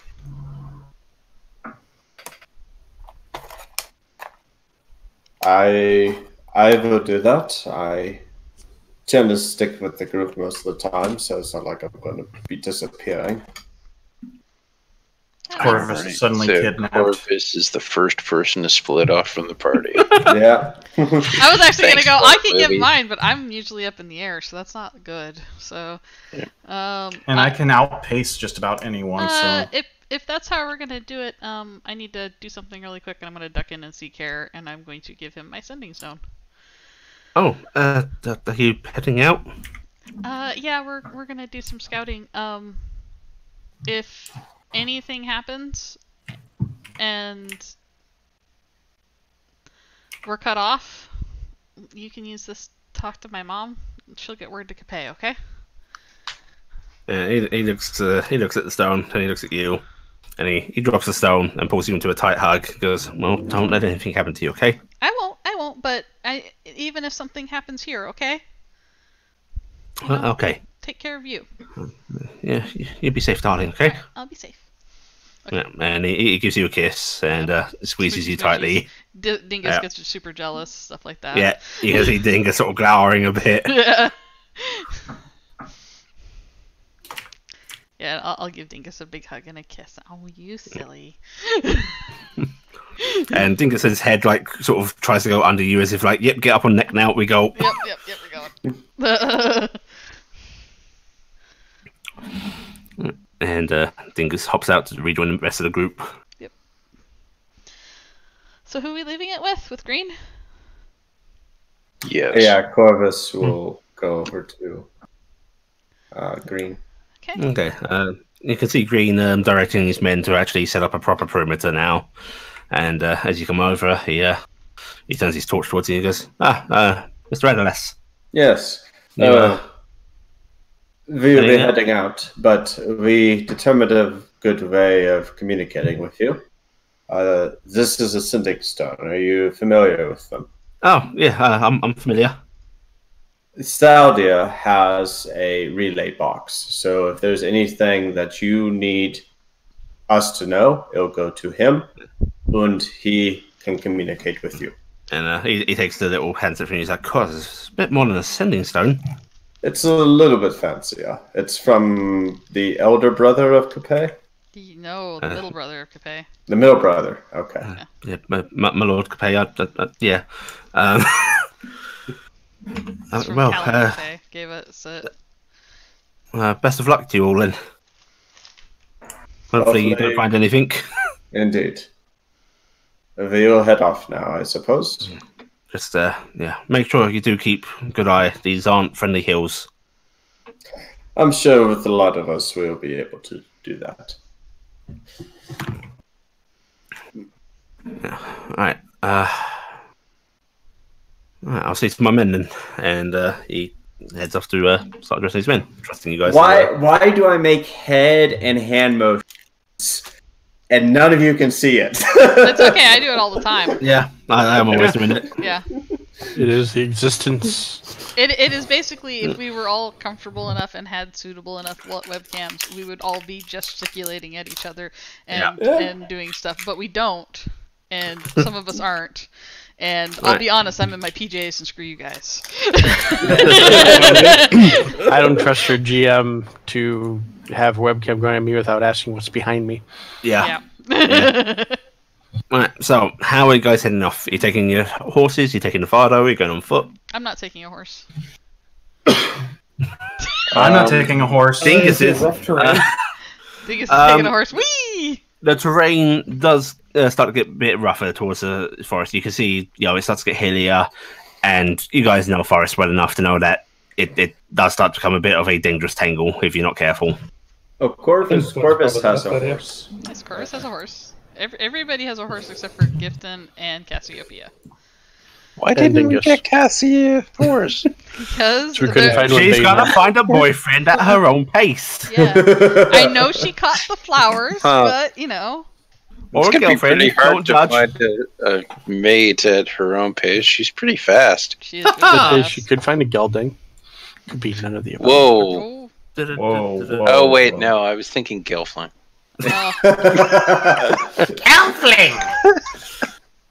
Alright, so how are you guys going at this? I'm flying up. Personally, I vote for horse taking, but others might disagree.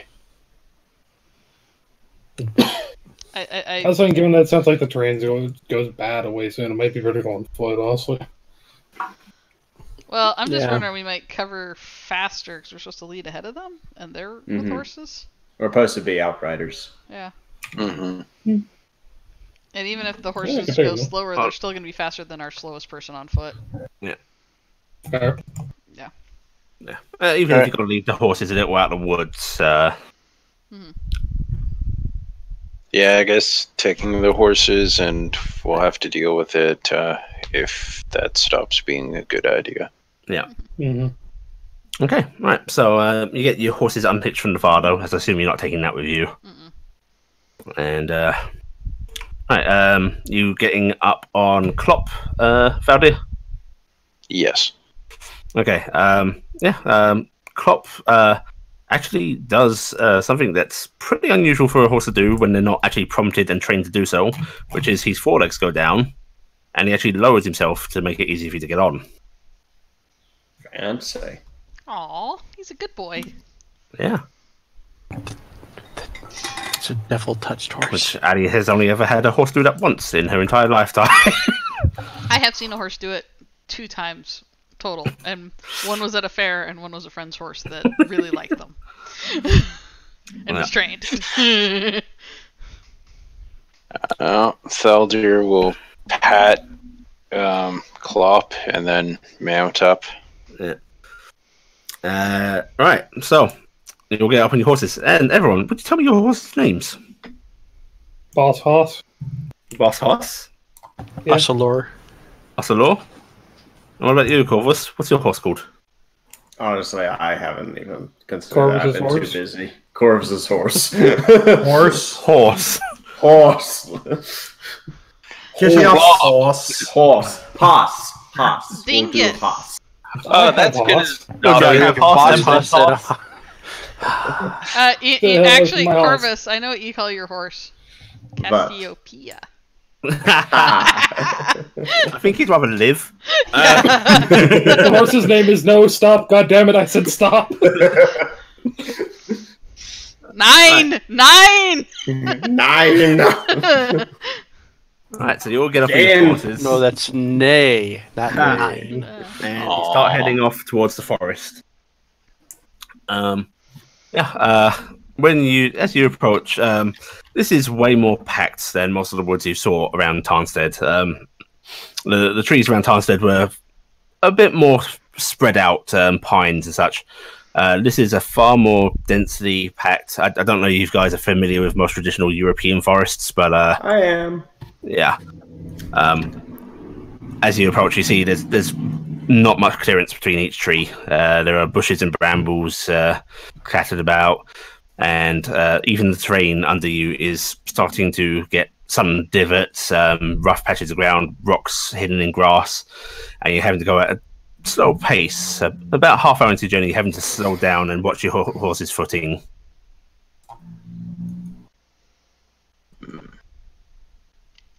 Me and Dingus are having no problems. I will We went up. Yeah.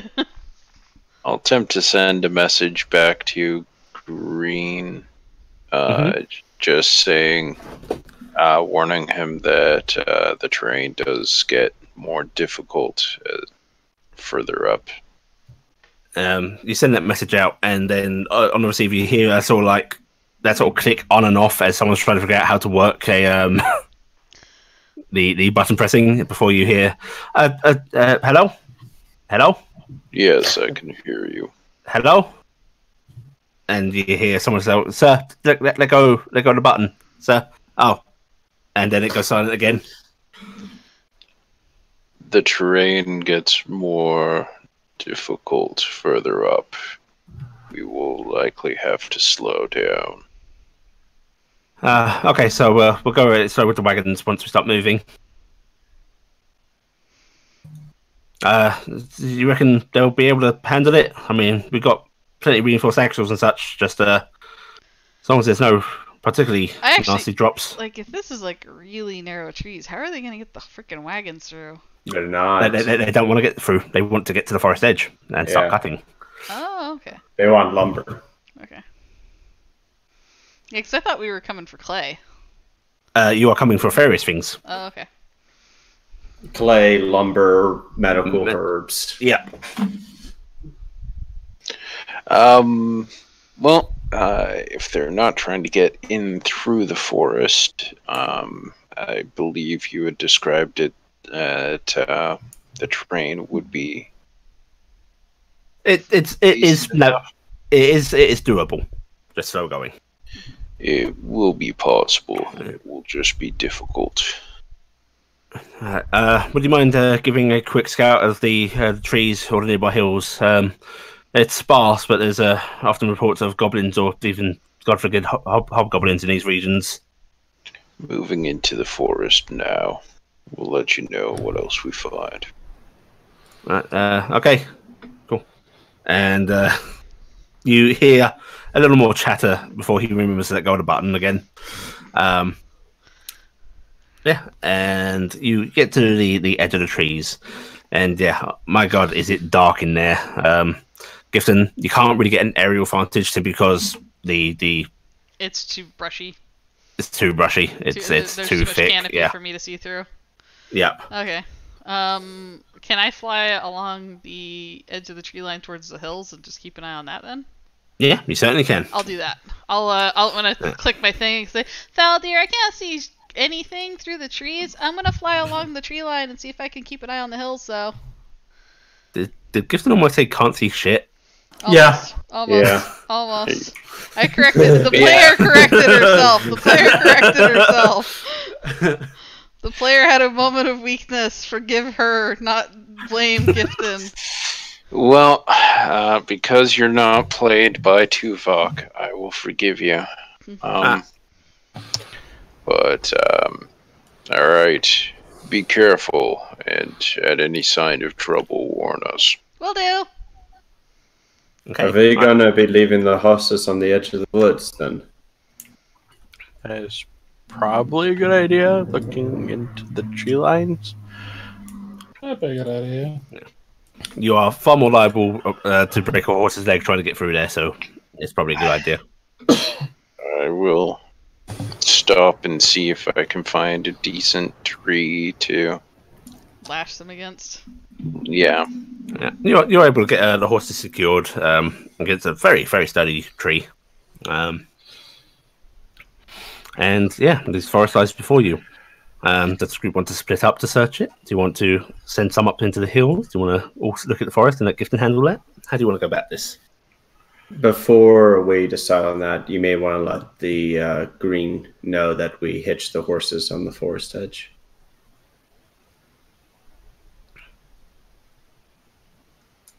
Sorry, could you repeat that for a second? You may want to inform Green that our horses are tied up on the forest edge if he heads out and we're still in the forest. Yeah, I just realized there's a problem with what we did. We left our Vardo without any way to haul it forward. Maybe not that. The assumption is you would actually probably return to the report. So yeah. Okay. So never mind. Forget I said that. They're probably not going to move forward without us with them, basically. They're likely not going to move forward until morning. It's pretty dark now. Yeah. Yeah, I assumed we were just being sent to look ahead, then come back, and Well, I think I'm gonna sneak in and just in case there's stuff. I will ride up to the hill because I'm okay. So you're going to check the hills on foot. So me and Cassie will be checking the hills, and you guys can check in the woods. All right, sounds good. Corvus will light the lantern revealing and then shut it off. Okay. All right. Now, those that wish to stealth, you can keep enough distance, but enough decent line of sight to keep an eye on the rest of your group if you want to split off and try and be hidden. Or you can all move in as a group. It's up to you. Cass, are you heading up to the hills? Are you trying to lay low about it, or are you just going to go ahead and use your speed? I'm just going to use my speed. Okay. Gifton, are you and Dingus trying to keep yourself as skilled against cloud cover? You being high up, or are you going to check a low? We're going to try and be obscure. So, okay. Can I roll stealth for us? Yeah, you can roll stealth for you guys. Okay. I'm going to roll it normal because I don't know if we actually have cover. So. Yeah, okay. And Cass charges along. And then there's Dingus. Lovely, Dingus is the important one for the stealth. Dingus is very good at this. Yeah. Right. He finds the clouds. Yes. Forest party. Who's stealthing? I am. Corvus. Yeah. Okay. So basically, Faldia is the loud one. Oh. Well. Okay. Jesus. You know what? Just because Faldia will try to be sneaky. I probably should try, but that means I gotta turn that on. Nat 20. Oh, fuck! Wow. I just like the idea of Baldur just turning around and looking at Corvus and RD and going, shh. Now, okay, so you guys are going to be at this for a good hour or two, looking around, checking through the forest. I would like 2 sets of perception checks from each of you. That's forest group. Yeah. 16 for Corvus. Okay, very nice, very nice, very nice. Wow. 20 and 11 for Carrick. Those are some good rolls. Other than my 11. You got 20 the first time. By the bird. Got distracted by the stomping behind me of 2 of the people that are supposed to be sneaky. All right. So, anyone that got a 15 and over on their first roll. Okay. Be all of them. What yeah, I think so. What you find is looks to be quite a few tracks for you. I think wolves or something like that. Definitely a pawed beast of some sort, rather large, although not so large as to be of the dire variety. There are elk tracks, very similar things like that. Your general nature stuff. Those that got a 20 or over on their first roll will come across something a bit more interesting, which is strange clumps of feather and fur, which I will actually need nature checks on to identify it. Damn it! For survival, I could do this. 20. 20. Okay. Just hitting 18s. I'm very much on brand. The guy with the 6. I like to think RG's like, I got it stuck on me, and it's trying to fight. You know, feathers sometimes stick to you. There's like a feather that they can't get off their hand. Okay. Lovely wood group. That is anyone that got 15 and over, so Carrick and Faldir. Owlbears. Oh no. Who gave the bears wings? Hill group. For your first set of rolls, If you got a 15 or over, We haven't rolled yet. have you not rolled? Yeah. Okay, give me your 2 rolls. Alright, I'm doing me first, and then I'm going to do Dingus. Yep. Because Dingus has advantage naturally. Yep. No. Okay, very nice. Right, so Cassiopeia. The first thing you'll find, apart from the general critters you'd find roaming the hills, you do find what looks to be very, very old signs of goblin activity. There are little buried pieces of what looks to be broken, splintered arrows that have been fired at some game at some point. Old tracks, even a old den at some point, but they look long abandoned.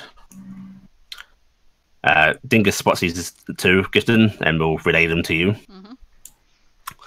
And then Dingus is the only one to spot the second thing. And Gifton, you get some weird flashes of Big Gobbo foot. Where? And he seems sort of trying to nudge his head down somewhere, and then you get that flash of fly down. Yeah, let's fly down. And he will fly down towards it. Alright, and I'm gonna use my thing and say, Dingus said he spotted a big Gobbo foot or something. I'm gonna go look at it. I'm hitting that to Thaldir because he's the only one that would hear it. Yeah. Alright, we'll go see. And as you do that, he lands down there, and the forest group. Did anyone get a 20 or an over? Yes. On their second roll? Yep. Yes. Okay. Everybody but me and Corvus. Yeah. As you're getting this call through from Gifton, you also come across these strange tracks, which I'd like a nature check from those that succeeded again. So, Gifton, Dingus is showing you one so you can see it. And the forest groups at sea can also roll nature. Yeah. Wow. Impressive. I did okay. You did okay. And I'm proud. I didn't. Blackheart. That's what I said. Everybody but me and Corvus. Oh, okay. I just said Corvus. Only RG, Thaldir, and Gifton, yeah. Yeah. Unfortunately, none of you are able to identify this. But what it does look like is a very large footprint. And do you think Dingus may have just associated this with, hey, these were goblin tracks before? No, it's a big one. How Bigger big goblin. is it? It is much bigger than Dingus. Probably 2 foot across, long rather. That's big. That's big.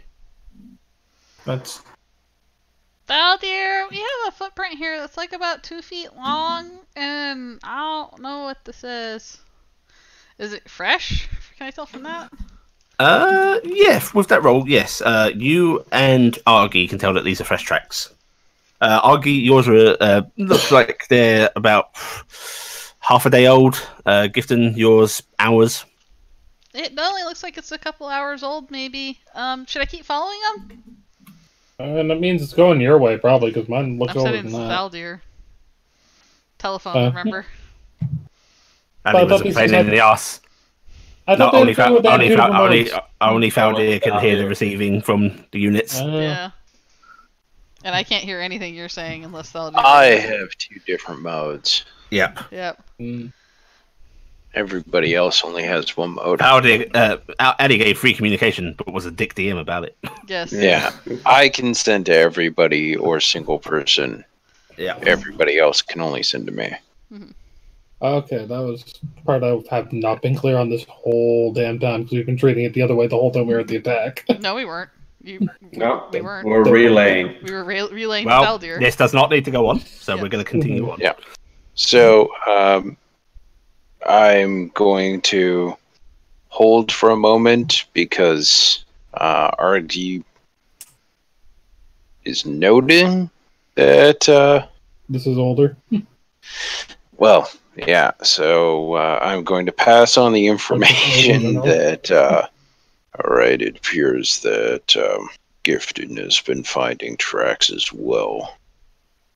She says they're relatively fresh. You say these are relatively older than that, so it seems we're going to have to go back up towards the hills Which way and does prepare. the tracks look like they're going? Can I tell like a direction? Yeah, you can tell a direction. These do look. Yours does look like it's pointed deeper into the hills. Okay. And I'll be like, mine look like they're going deeper into the hills. Whatever it is, it may just be passing through. Well, if you are the people in the forest, and even Gifton with Cass, you can catch the attention of your friends that didn't notice these things if you want them to check them out. I will flag down Cassiopeia.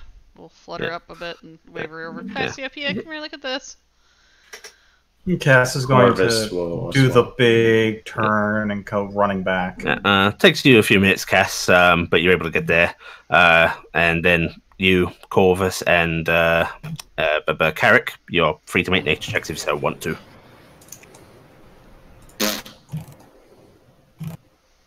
Very nice. Yep. Yeah, Carrick's the tracks look a half day old or so. But you're not able to tell what it's from. From about a half day ago. I've never seen a goblin that big, though. I know we have evidence of owl bears, so we may be seeing something like that. Though, whatever this is, it's either hunting in the forest or it's just passing through. And he If says it's that is here, we're going to have to deal with it. And that I will be broadcasting out at the same time that I'm talking to the group. so. Green hears it too. Yeah. Unfortunately, Green's going to have to hear everything that we've been sent back. So, deal with... Actually, no, I'm just broadcasting it out to Gifton anyways. Okay. Yeah, because he can actually pick which dial it goes to. Yeah. Okay. All right. So, you see the tracks. You see where they're heading. It is getting much darker now. As in, it's basically going to be as dark as it's going to get. You can imagine that most of the people at the camp are now asleep. Question is, do you want to pursue this in the dark, or do you want to wait until morning? We will have the element of surprise if we go at night, depending if it's asleep or not. Not knowing what it is, it does put us at a disadvantage. Here's a simple one. RJ, here's a simple question. Raise your hand if you can see in the dark. Half the party raises their hand? Corvus just holds his lantern. I raise my You can see hand. light too. Cass is shaking her head. We No one can't can see hear it. that. We're not there. Carrick raises his hand. Then it can also see the light from the lantern. That kind of loses surprise, anyways. True. Alright, Gifton, I think it's best if we meet back up where the horses are. We'll figure out exactly what we're doing afterwards. Make sure to bring Cassie. Come on, Cassie. Also, out of character, Cass, you can see in the dark. You have the goggles. Yeah, you have the goggles. Oh yeah. Yeah, the only people who can't see in the dark is actually Gifton and Corvus. Yeah. And to be fair, Dingus can see in the dark, so I don't need to see if he can see. It's just Corvus can't see shit. Mm-hmm. The lowly human. To be fair, Yeah, the lowly brownie and the lowly human can't see shit in the dark. That's why I wanted goggles at night. Alright, so you're going to pull back for now? Yeah, we'll pull back. Yeah. Okay. Alright, you're able to make your way out of the forest easy enough. Fowler, you're so used to navigating, I'm not going to force a roll for it. I would like to roll a nature check to try and remember as much as I can about this owl location? bears, Oh, however. Yeah, go for it. Because maybe nocturnal, not nocturnal, stuff that might be helpful for dealing That's with a decent enough roll. Oh, So, actually, yes. go ahead. When you're done with that, I have a question. Okay. Right. So, what you know about owlbears is, they are fairly nocturnal hunters. They can operate in the day, but they don't particularly like to. They have decent sense of smell. They can see in the dark. Their sight is very keen, about as keen as this scent of smell is. And they are very aggressive, very ill-tempered, and pretty stubborn, which makes them a little hard to scare off as well. So they're fellows. If an owlbear is hungry, there's little you can do to dissuade it from attacking. And you've heard tale of some owlbears being tamed or such, but there's little merit in that. They're so aggressive; it's a feat to do so. They tend to be alone or occasionally in mated pairs. Carnivore, omnivore, herbivore. They are mostly carnivorous, although they will eat. They're omnivores to an extent. Okay, so they're predominantly carnivore, but yeah, carnivorous bears. And they, like bears, like to make their dens in caves. All right. And out of curiosity, just a reminder, those were about the only tracks that we really saw.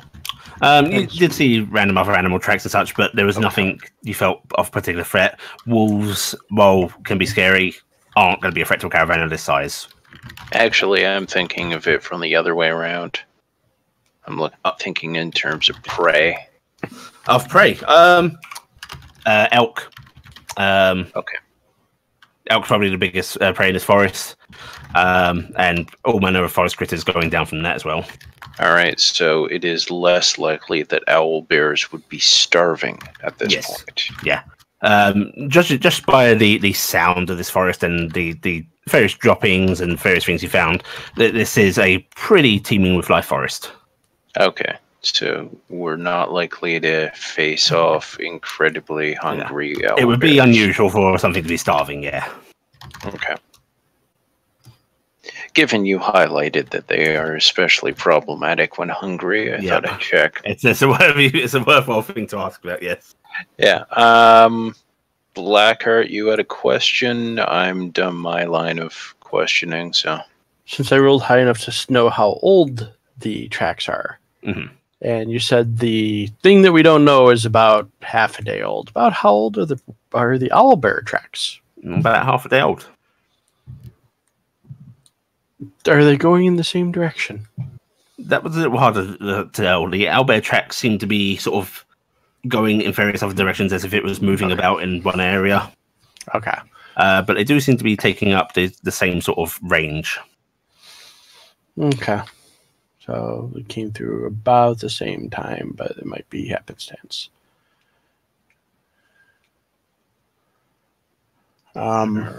Well, we should probably get back to the caravan and warn them of what we found.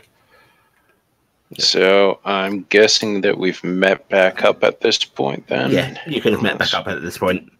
All right, so I'm not going to broadcast anything if everybody's here except for the caravan.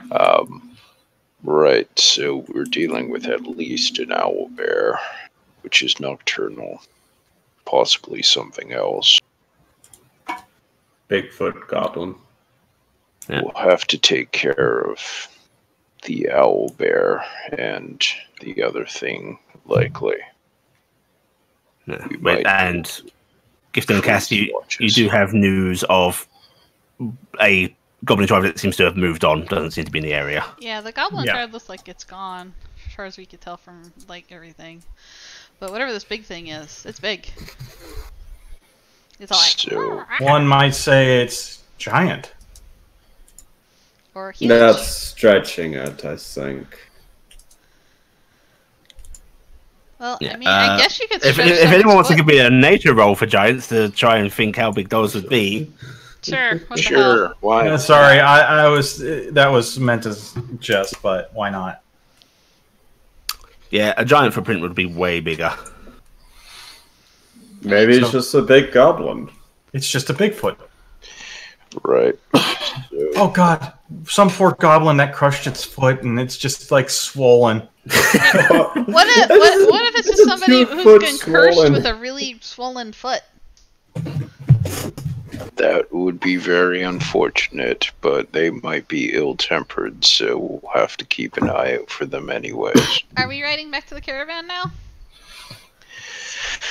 I think it might be best to hold off till at least tomorrow to deal with them. The caravan? Probably a good idea. Well, if the Whatever. Sad guys. tunnel, Stuff then is. Are we we may saying- have to find its den. Are we staying here then, or are we heading back? We'll head back to the caravan, and I think we'll have to increase watches or be on proper alert. Okay. It'll also mean on our way back we can have we don't have to leave the horses tied up here, so we don't have to worry about them, getting caught in something. Mm-hmm. Right, so you're all able to get mounted up and make your way back to the caravan. Cautiously enough at first, but you soon start to hit ground where you feel comfortable going at a quicker pace. Though with the darkness, not too quick. It's a little over an hour before you return, and you do see Green has stayed awake, basically waiting for you all, chatting with a couple of his fellow guards, and he gives you a wave as you all trot in. Right.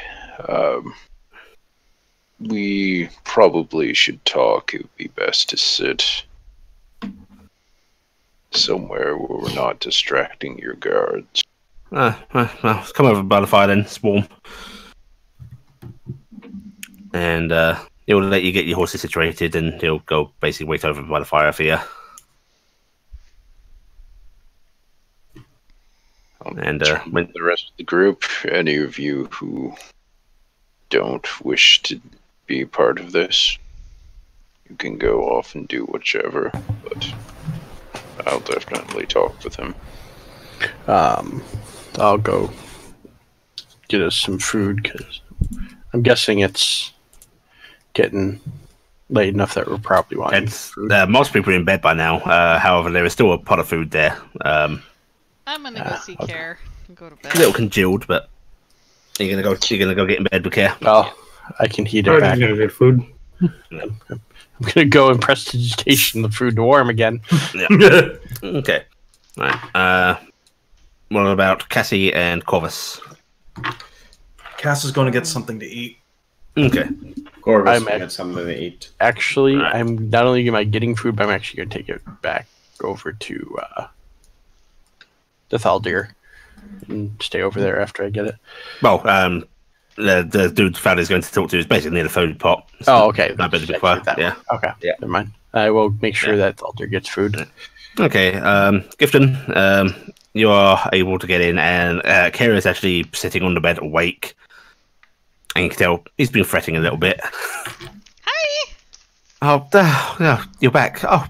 And he gets up and he comes over and hugs you very quickly. Yep. Big hugs. And Nothing to worry about. Dingus sort of meeps and he goes, "Yep, I'm glad to see you as well, Dingus. Yeah, give Thank you for keeping her safe." Dingus a kiss on the forehead, and we go, okay, we should all get some sleep. And Dingus puffs his chest out proudly before just sort of slumping down onto the ground. Ooh, typing. Not me. And you're able to get into bed with Care and get some sleep.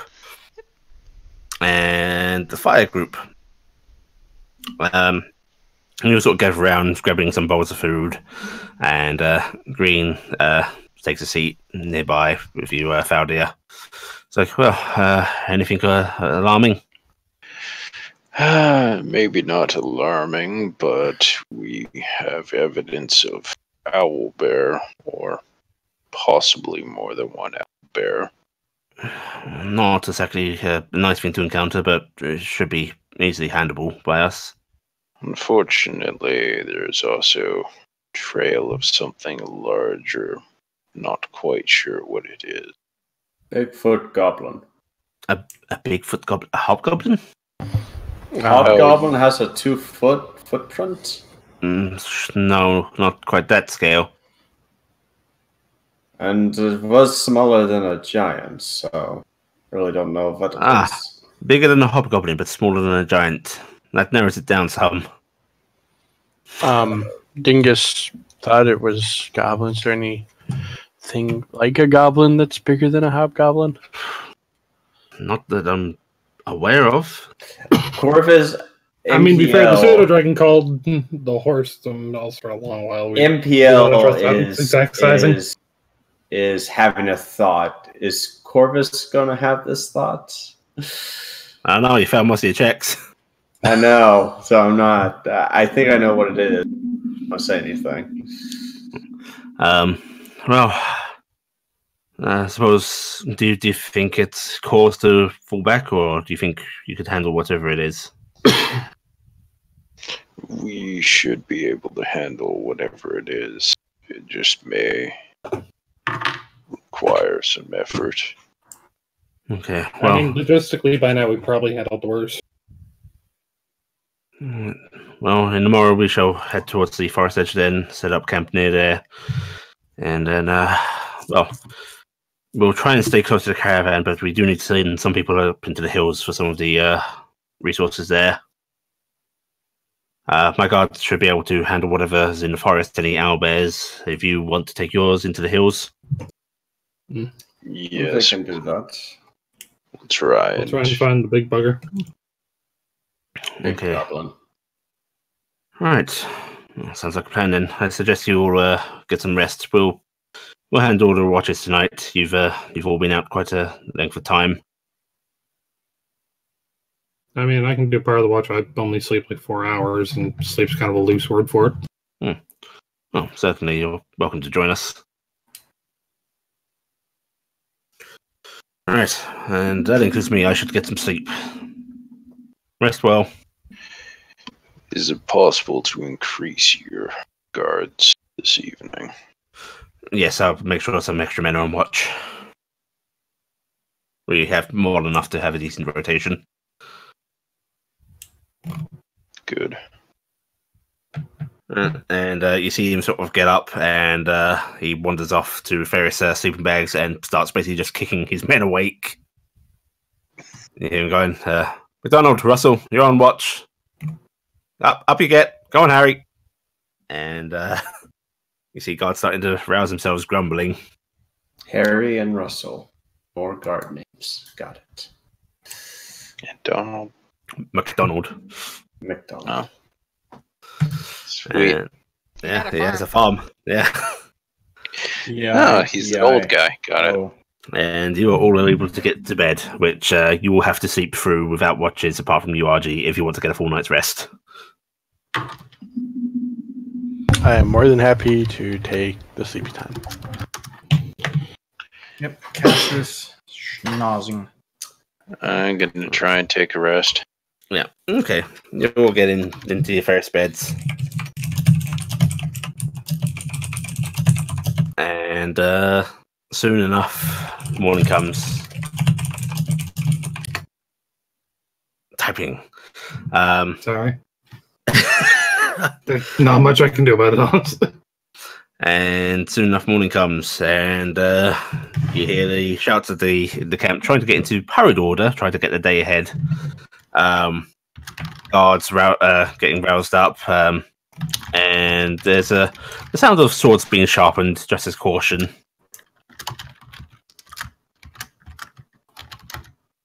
And there is a thump thump on the side of the Fardo. What is it? It's green. You all up? Yes. Yep. I'm Actually, gonna. I would have known about by then. So. Yeah. We're going to be escorting the woodworkers and such into the forest proper. If you guys wouldn't mind heading out with a couple of the carts to the hills. Yes, we'll do what we can soon. Yeah.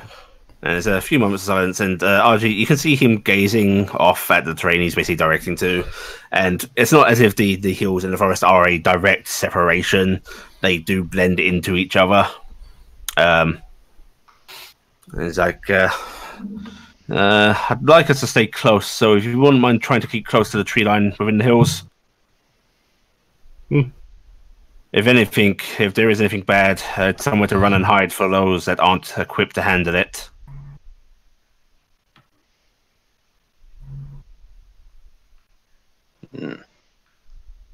They still have the sending device, so.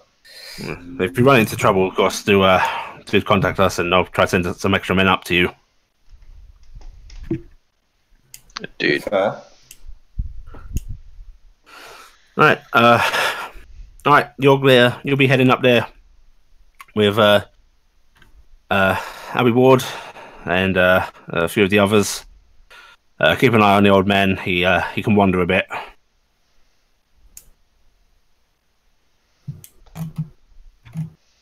Yay! We're gonna have the old herbalist with us to go up in the hills. Got an escort quest. Okay. Yeah. Oh no. And he's gonna be an escort. He's gonna go wandering off in random direction. Is he going to walk at that?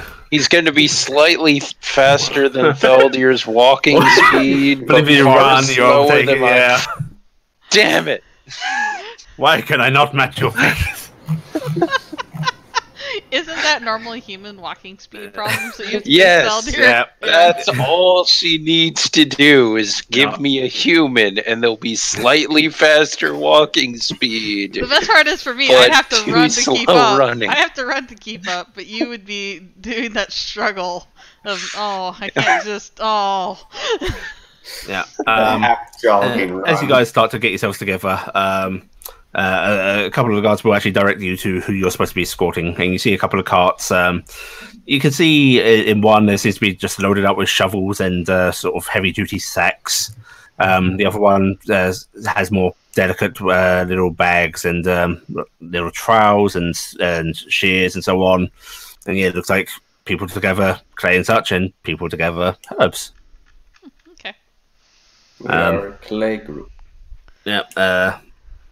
For the little herb cart, you can already see sitting on top of it a very old human male and a younger man who is just sort of chatting to him a little bit. And RG, you recognize him as the man that basically took the older gentleman off of you. For the clay cart, it seems to be someone is bossing the rest of the people around. She seems to be a human woman. The usual traditional red hair, bit stocky, middle-aged, and she seems to just be directing people to make sure certain tools are in the cart. Nope, leave that behind. We don't need that yet. And you were able to lead them on out towards the hills. Run to The hills. Do they have eyes? run. No, but they are alive for this Now, camp. as most of the camp is moving out, do you want to take the follow? I think we should, because there's wagons anyway. Or do we? Yeah, I think we should probably take the Vardo. Now, are they leaving a team behind, or is Punish everyone you. going? As far as you can tell, it looks like just about everybody's packing up. Yeah, then I we should definitely probably take the Vardo. Mm-hmm. The only thing of note is they don't seem to be. They're not disrupting basically the fire pit. It's not lit now, but they are leaving it in place. So there might be plans to come back here. You could ask if you want. Yeah, I'll ask, since before we head off, it'd be a good idea to ask that question. Yeah. guards seem to be busying themselves. Although there is Cecil, basically attending to the little pit, basically getting the pots and pans packed up. Hi, Cecil. I mean, Nobby, because we're friends. Morning, y'all. Mr. Fortema, you're looking. Can I help you? Is the camp heading out? Are we breaking this camp and moving? Plan, as far as I'm aware, we're going to set up at the forest edge. If it proves too nasty, we'll be coming back here. But otherwise, staying put there. Stay alert, boy. Of course, always alert. And you see him sort of reaching for his sword, which isn't there. And he sort of looks around, trying to see where you put it. And remember to use your head. Seems to be what you're best at. Yeah, always. Need a helmet for it, actually. And he actually sort of seems to get into his mind that he needs a helmet. And you see him just sort of wander off, just casually glancing about. Don't forget your sword. Oh, right, sword. Yeah, and he hurries back and he grabs that up. And then he goes off looking for a helmet again. I like Nobby. Boy is totally going to die in the most classic of Gears of War. Alright. And soon enough, the caravan starts to head out, traveling together for a short distance first, but then there is that natural split that happens as one goes towards the more wooded forest edge and one heads towards the beginning of the foothills, where there's a little bit of the forest blending into it still, but it looks like it'll be a good location to actually start trying to find shit. Puts you roughly 20 minutes away from the rest of the caravan. Okay. Not a fast distance, but enough. Yeah, and they actually take the wagons a little bit into the hills. It's tricky going, and they do get stuck a couple of times. But frankly, with the strength available in this group, looking at you, Cassie, they're easy enough to get unstuck. Pretty sure she can just pick up one end Yeah, and just start basically. walking forward. And at one point, you did hear an excited yell from the old man, and he starts demanding for the wagons to stop. And you can hear him sort of starting to ramble off about he sees some freaking, and he can't think of herbal names, Holy Foxglove. Who cares? Crazy. Yeah. Yes, the rare foxglove is what he sees. But yeah, he starts gesturing and waving at a spot, and he forces the caravan to a halt. Well, caravan, the two wagons and your father. Convoy. He sees like some yellow dock, and he sees It's like look, that's sweet Hawthorne. Sicily, some Peridia, turmeric. yeah, It's an turmeric. anti-inflammatory. It's just eating turmeric. No, it's now. an anti-inflammatory. It's an anti-inflammatory. I know. But yeah, he brings it all to a halt, and he basically hops down, looking very spry for how crooked he looked before. And you see the young man that's been helping him sort of run after him with the actual tools required to gather shit properly. And the other wagon stops, and you see the middle-aged woman glance over at your little Fardo, who's driving, by the way. I assume Faldir. Yeah, probably will be. Yeah. I guess we'll stop here and start looking for a decent digging for clay. All right. Try to keep people together. We'll stay within shouting distance at least. The old man. I just found some shepherd's purse. Yep. Yeah, and the wagons come to a stop, and people start to hop off and guess about their duties. I'm just gonna kind of fly around at height in a circle, just kind of looking around. Okay. You start flapping around, keeping an eye out. What about the rest of you? Cassius will be accompanying the old man. Are you going to stick with the old man? Yeah. Okay. He has herbalism background, so he's going to be. Yeah, you're gonna help him pick up stuff. Yep, and seeing what he is finding as well. Yeah. He is going from bushel to bushel, and give me a nature check with advantage.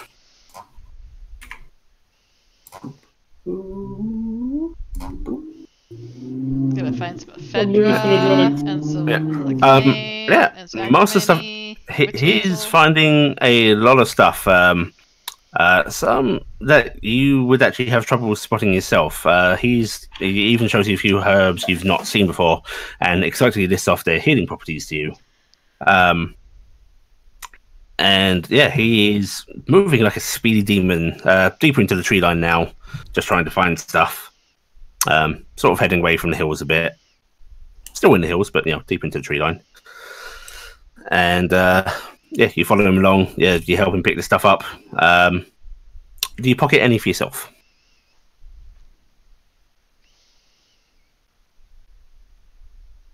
If there's enough. Ooh. Well, enough's hard to judge because you've got a big cart to load up. So it's just a case of whether you want to or not. Sure. Okay, you're going to pocket some? Mm-hmm. Okay. Right, you pocket some, and if you want to give me another nature check, you can keep an eye out for your own taste if you want. Normal? No, advantage. Yeah, and you see herbs that he seems to be very deliberately avoiding, that have less savoury purposes, like that has some paralytic effect if ingested. Good. Das ist gut. And you're able to get some of that. Okay. Rest of you, how are you? Are you going to be on escort duty? Are you going to do perimeter? What are you going to do? I'm just probably going to hit the perimeter. Tracks. Alright, you're looking for tracks out here. What was that, Archie? I'm going to be going around the perimeter. Okay. What about you, Cass? Cass is going to be helping people out with just moving stuff, but she's going to be patrolling around the area. You'd probably stick with the clay and mineral group then. Yeah. So they're likely going to be having heavier hauls. Their wagons are probably going to get stuck a lot easier. Yeah. What about you, Carrick? Carrick is dead. Carrick died. Yes, Carrick is AFK at the moment. Yeah. Bio stuff. Okay. Not yet returned. Yeah. Okay. Water bottles. And it finally got up to him. All right. Everybody except Corvus, because you're kind of busy with the picking of stuff. Give me perception checks, please. Do I get advantage because I'm in the air? Yeah. It's daytime. You're searching the hills, right? Yeah. Yeah. You get advantage. Very nice. Dingus, because the auto gets advantage. Passive on 14. Okay. Oh, Carrick. Yes. The caravan stopped in the hills. Old man's gone off into the woods to pick flowers. Clay and Mineral team has gone off in another direction. What do you want to be doing? Do you want to be patrolling? Do you want to be sticking with one group or the other? What is the rest of the group doing? Corvus is with the old man. I'm flying around over the hills. Yeah, you got Gifton in the air, looking over the hills. Cassiopeia in the hills as well with the clay group. Corvus is actually with the old man helping gather stuff. Faldir and RG are patrolling and just basically searching for tracks and stuff. I'm going to patrol because that's probably the best thing for me. All right, give a perception check then. Yeah, perception, please. I'd invite you to join me in the air, but I don't think you'd fit. All right. So, first of all, Gifton, up in the air, you see some disturbed, basically just that lowlands grassy hill foliage, those horrible little bushes and shit. You see some of them are being disturbed, stomped down a bit and flying a bit lower dingus. Tracks again. Those same big tracks. These ones seem to be heading squint a bit. Yes, those look like they're the ones going towards the woods, maybe from last night, the ones that actually went in. Because they must have if they came out. Carrick, You looking around do find some of this disturbed stuff in the hills as well. There's a big big footprint of you heading into the woods, all stomped down. If you want to discern any more, there's going to be another nature check, which you can land to try and do that gift if you want, but from the sky. Yeah, really. I'll land because I mean we'll figure it out. Yeah, There's still a Bigfoot. Yeah, land and give me a Bigfoot nature check then. goblin. Not very good, but Okay. Yeah. old. It looks like it might be fresher than those from yesterday, but it's hard to tell. And Faldia, what you find are a bunch of these great big tracks going very clearly into the forest. And with that perception check, you can have a advantage on your nature check. Damn, I wish this ended up being survival, but...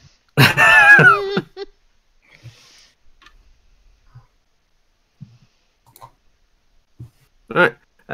Yeah, they look fresher than the ones you found yesterday.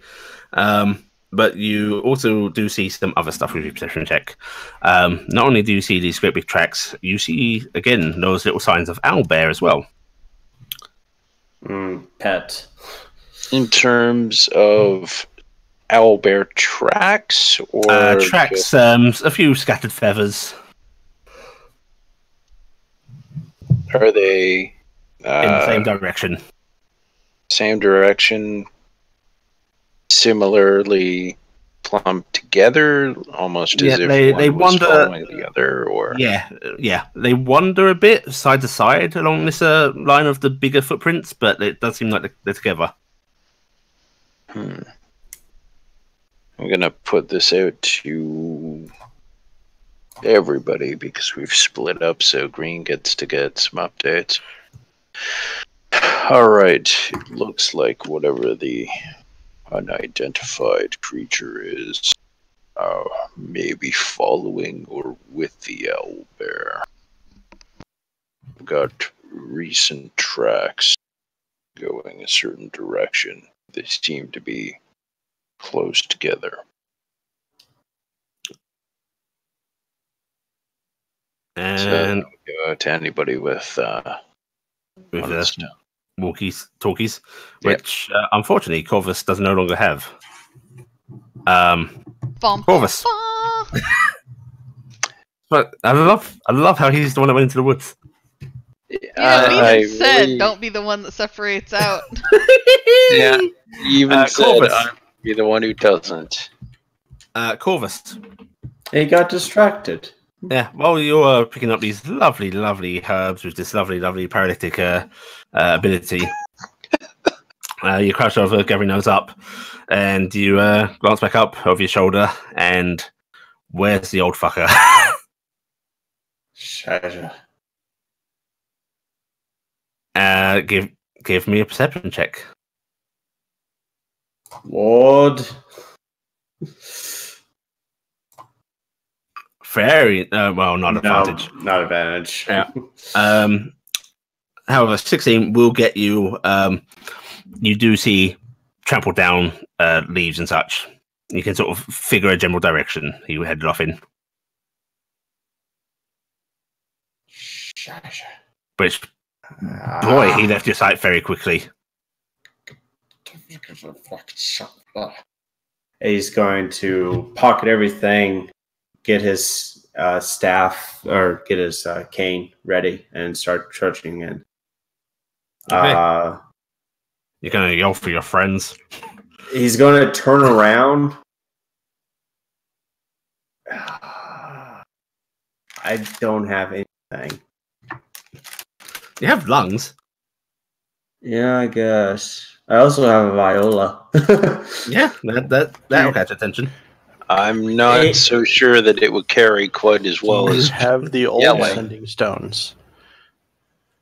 Yeah, do you have one of the old sending stones? The old There's setting so- stones are bound between Thaldir and Capet, and I have the one between me and my mom. We only had 4. Yeah, that's what I thought. because I gave my old to gift. Yeah. Turning around, and he is going to look up on the hill and cup his hands and just yell out, "A lost ward in the forest." Okay, with your passive perceptions, you can all hear this.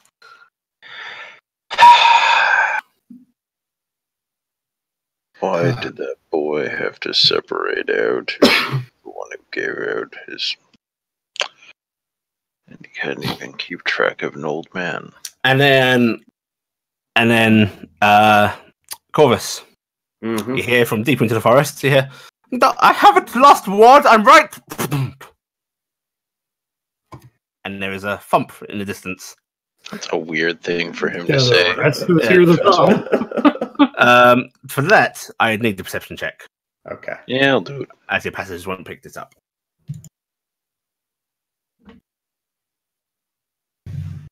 Nah, I'm still grumbling about stuff. Am I able to? I didn't have an idea where I am. You can do your perception check. It's just going to be high DC. Okay, I'll do it. I'm not going to do it with advantage because high isn't going to matter. So yeah, that makes sense. Oof. Now let's roll Dingus. Come on, Dingus. You're a pro at this. No! Oh, Dingus. Yeah. Nope. None of you hear the yell and the thump.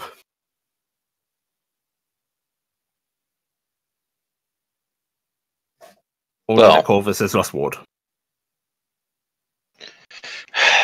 All right, I'm gonna broadcast out to everybody just because it's easiest this way. All right, I'm gonna need 2 people to go to Corvus and see if they can help find the old man. I'll go. And or just click the thing. I guess I'll go too. RNG. I guess it'd be I guess I'm going. And I'll just broadcast out. All right, I guess Argy and Carrick are going. Thank you. When the thump happened and that Corvus is going to just turn around and go. Turn around, like away from the thump or towards the thump? Towards the thump. Towards the thump. Yeah. Well, fuck it. Turn The old around. man's dead. No, I No wasn't going to offense, I question can see it going either way. Okay, all right. You start booking it towards the thump. Yeah. Arjun and Carrick, are you wandering in or are you actually hurrying in? Hurrying. Right, Arjun is super speedy, and Carrick has rogue dash, so you're both going to be pretty fast in. All right, Corvus, you head towards that thump. Are you trying to be quiet about it, or are you going in fast? You've been quiet? Okay, give me a stealth roll, please. Ooh, somebody who's Very nice. good at stealth doing well. All right, you manage. You keep yourself hidden behind trees and bushes. It's not as tightly packed as the lower woods are, but there's enough cover. And you start to gradually come towards what looks like to be a clearing of sorts. No, it's not quite a clearing. It's just there are trees that are knocked down, scattered about to make a sort of openish area. And give me a perception check, please. All right, and what you see is you do actually manage to spot Ward, who seems to have been knocked against one of these trees. He's not moving. And what knocked him seems to be a very large troll. Yeah! Carrying a club. And then coming into view on what looks like to be a sort of very, very crude leash is an owlbear being held by another troll. Oh. And you see the troll without the owlbear sort of prodding its club down at Ward's body, and there's a bit of guttural chatter between them, and then some laughter.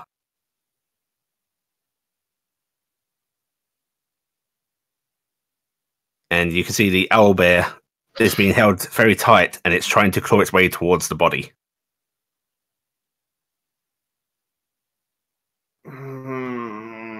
Owlbear and 2 trolls.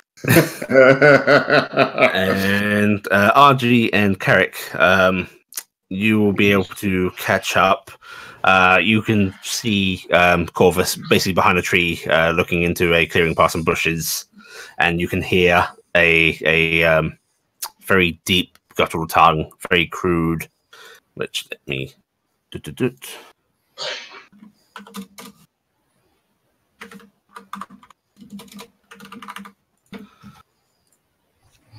Which of you?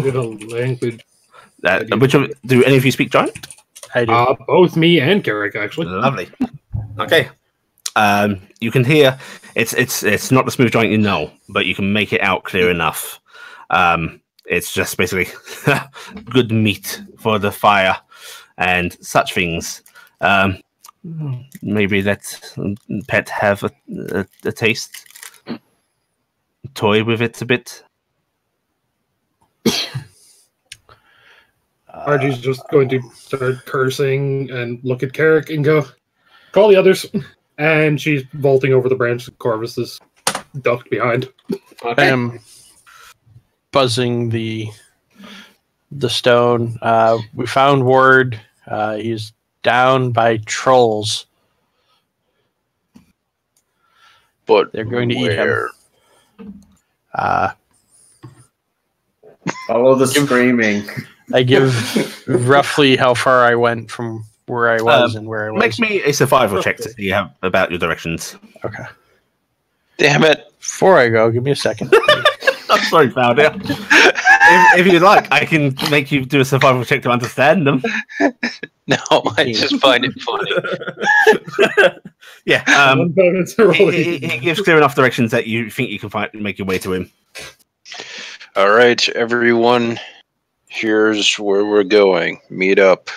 Sounds like we've got quite a fight on our hands. Green, just be prepared. You could tell him it's trolls.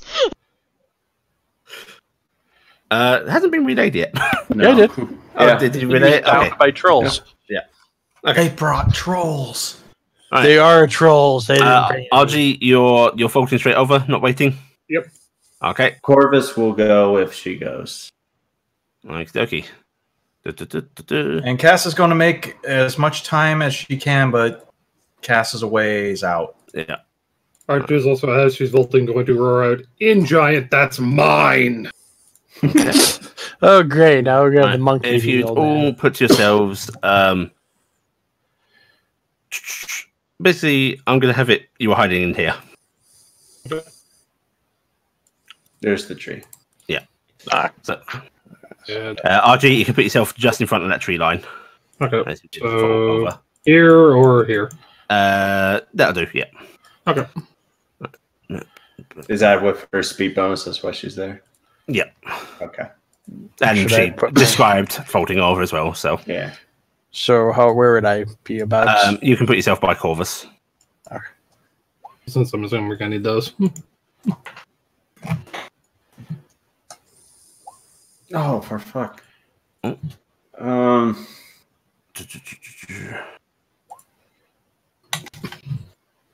Yeah, I guess I'll...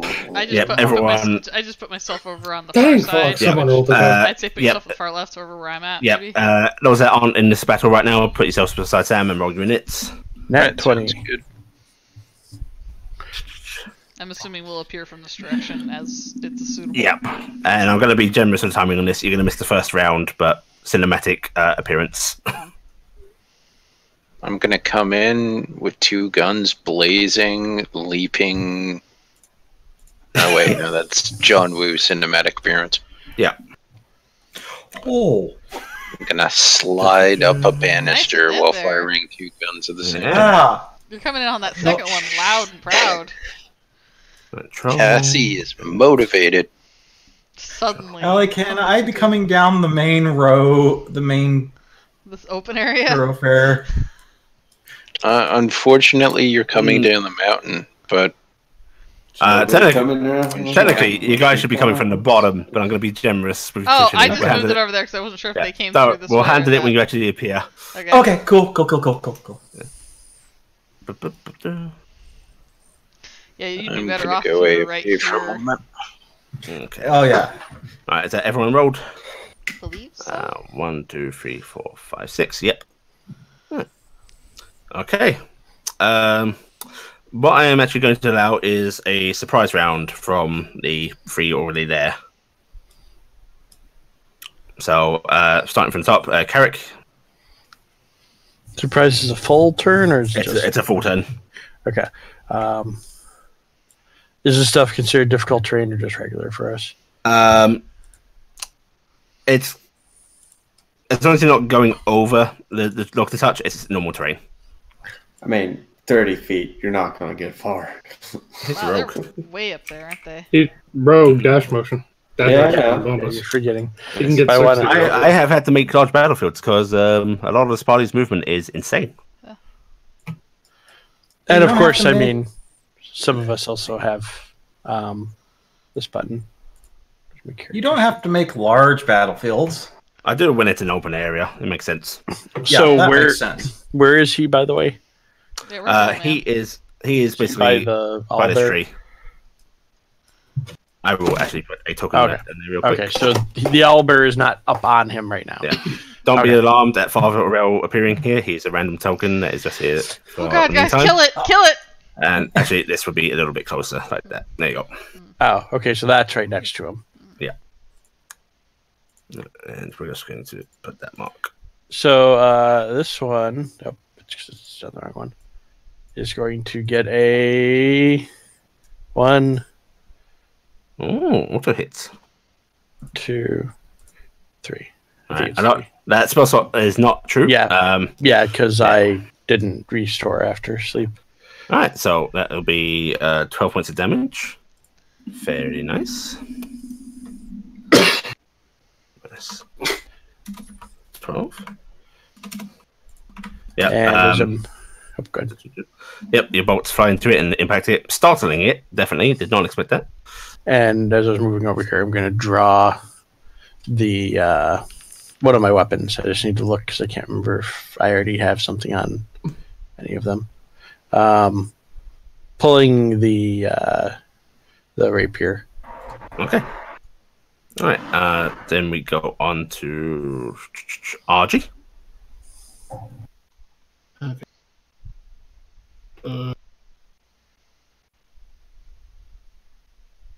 Artie's moving to here. I can more or less see the owlbear, right? Yeah, this isn't really this is high up branches, so you can see past. Okay. So attack. So, she's going to pull out a blowgun. And Nice. That's definitely a hit. All right. Okay, 7 points of damage. And I have 2 attacks in a turn. So, All right, that is also a hit. Cool. Very nice. Right, this owlbear lets out a weird screeching roar as these 2 darts bury into its flesh. and then she's using bonus action for just putting the blowgun away. So she got her fist ready Okay. with the gauntlets on, obviously. Yeah. All right, Corvus.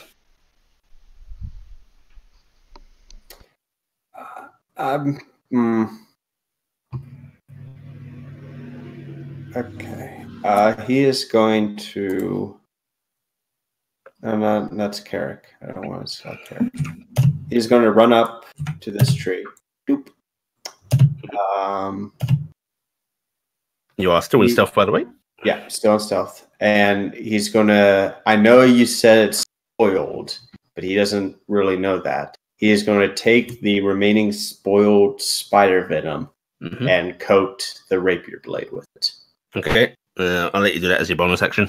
Okay, and then he's going to hold action a creature approaching. You can swing your blade at a creature approaching? Yeah. Okay. Okie doke. Right. And now I'm not going to be that guy, but I am. I think maybe that was a disadvantage there, RG. I mean, I'd asked her and she didn't, so I just... Oh, okay. Actually, 25 range might actually been... I'll allow it. Yeah, range. Yeah. Keep it in the I future. forgot the but, thing on 25. I didn't catch it either, so I'm not going to backtracking. Okay. Now actual round proper. Carrick. Okay. Kick their ass, Carrick.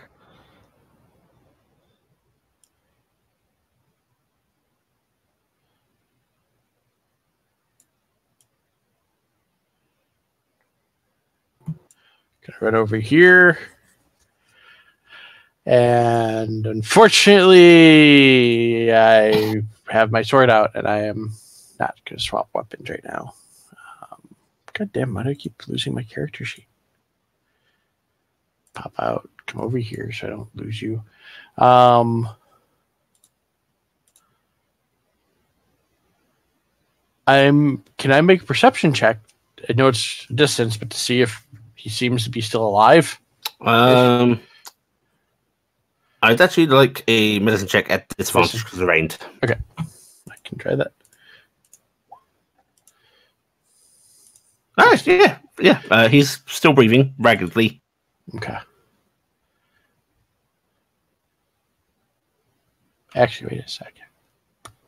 Oh, Swings in this again. I just thought about this. Yeah, surely you've got cantrips, right?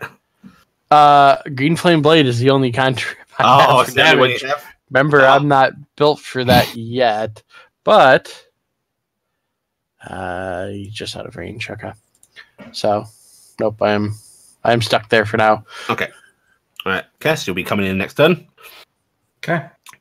I'm going to be very nice. You can come in at the center row. Okay. So everyone move your token up there, as can the rest of you. Owlbear. Owlbear roars in anger and actually will try and pull forward.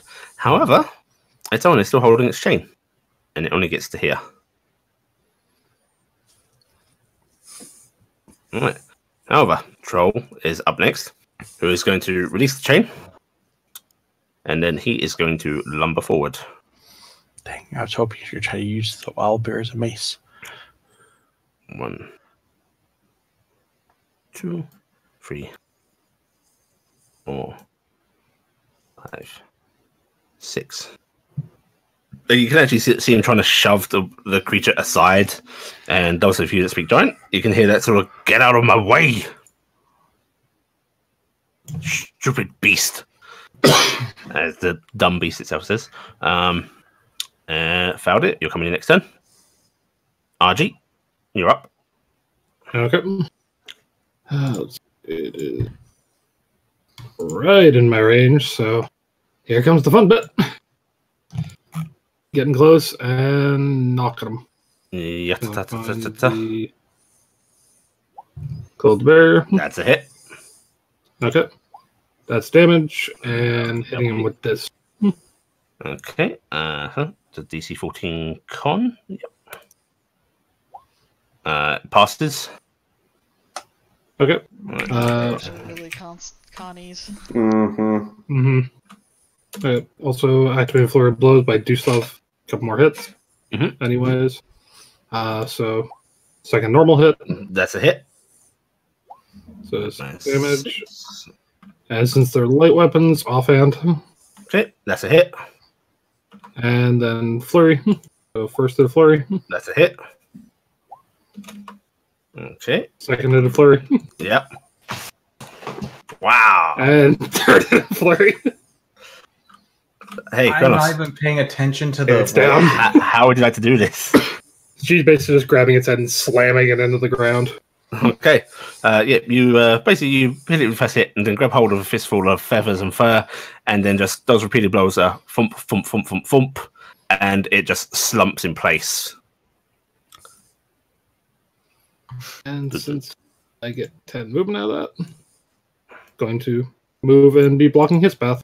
Okay. She's basically going to give him like a come on motion. All right, Gifton, and next turn, Corvus, you're up. Corvus is just gonna blink at Archie for a second. It's like, oh, Right. And I don't think I can. I can use it. Ah, damn it. I can get there. And run up, rapier out. If you want a bonus dash, you can actually get behind it for advantage.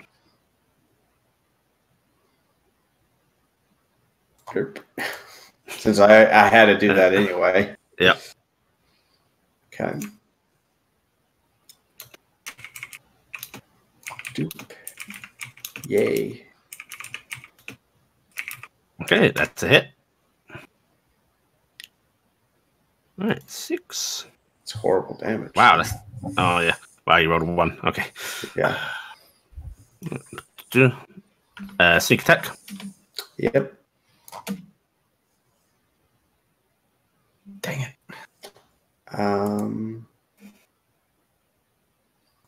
Sneak attack, but it's not working. Right. Why is there 2 different numbers? Let's see. I think he kept hitting it? I don't know. Oh, did you press it twice? No, I see what it is. So if you do an attack with it, you had to have the You don't sneak do it attack as an damage. attack. You just hit. You undo the attack part when you put it into your thing. Yeah, it's 7. All right, 7 damage. Okay. Okay. And Right. trolls are immune to poison, so it doesn't really matter. Yeah. Okay. Is that your turn? Yeah, that's it. Right. Right, this troll up here. He will, at the beginning of his turn, regain hit points. Mm. Yeah, trolls are gonna be hard for us. We don't do fire. One Actually, of no, those one person who does. does fire. Yeah, you got one person that does fire, and you have a walking most of you- fire and acid. most of you have torches, while not actually good weapons are still handy in this scenario. Yeah. I don't have a torch. That's why I said most. Sam, you can light a torch or equivalent with a someone- cantrip. Thumping at his buddy, he's going to ignore Carrick. And 1, 2, 4, 5, 6. Come up to here. And he is going to make a swing at Corvus. Mm-hmm. First, it lashes with its dropped the branch it was hitting the down figure with, and is in fact just going in with its claws. Right, 21. That is a hit. Right, 16 slashing. Okay. Reaction. I'm going to deflect This all. thing. Yeah. Right, yeah, reduce 12 damage. So 4. Wow. And then the second attack. So you're missing an L in deflection there, Corvus. Huh? You're missing an L in deflection there. Oh, I am, aren't I? Yeah. Only 6 damage this time. 6 damage. Yeah. And then finally, it chomps down at you with its great big slavering teeth. 17. Yep. Right, 5. Yay. Okay. Right, that is its turn. Carrick.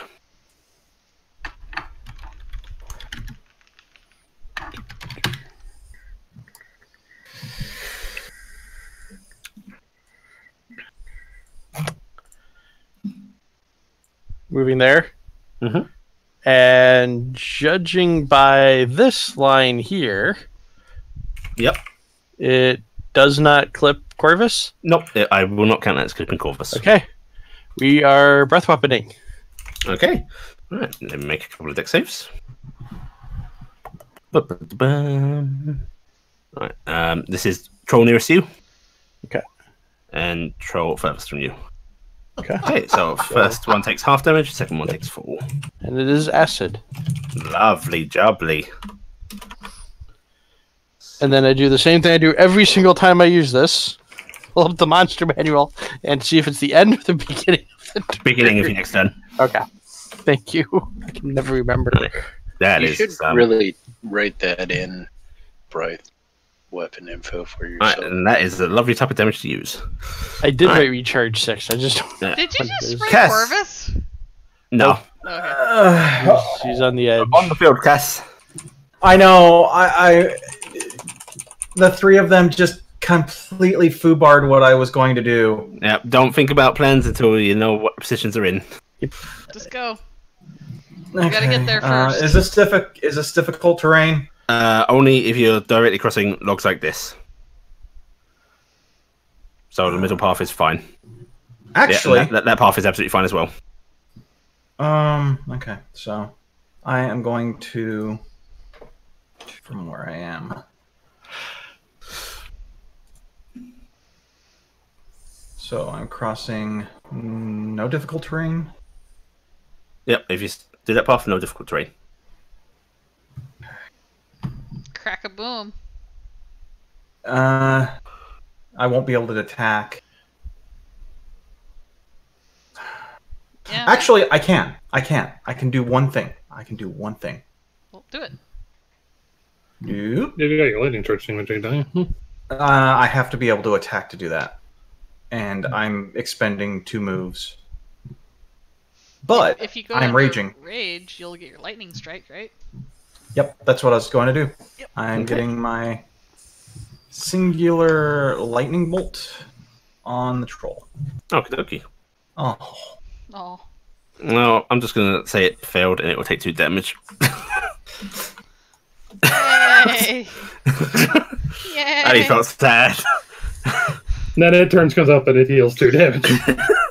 It won't be. Yeah, acid damage. This is not going to heal next turn. Alright, it's your turn done. Okay, Cass. Yeah. Alright, Albert is dead. I'm just going to remove that from the unit in a second. This troll. You killed its pet. So, That's what I figured was coming. yeah. Thankfully, that's kind of good for you because you're already insane AC 1. So it's going to swing at you, RG.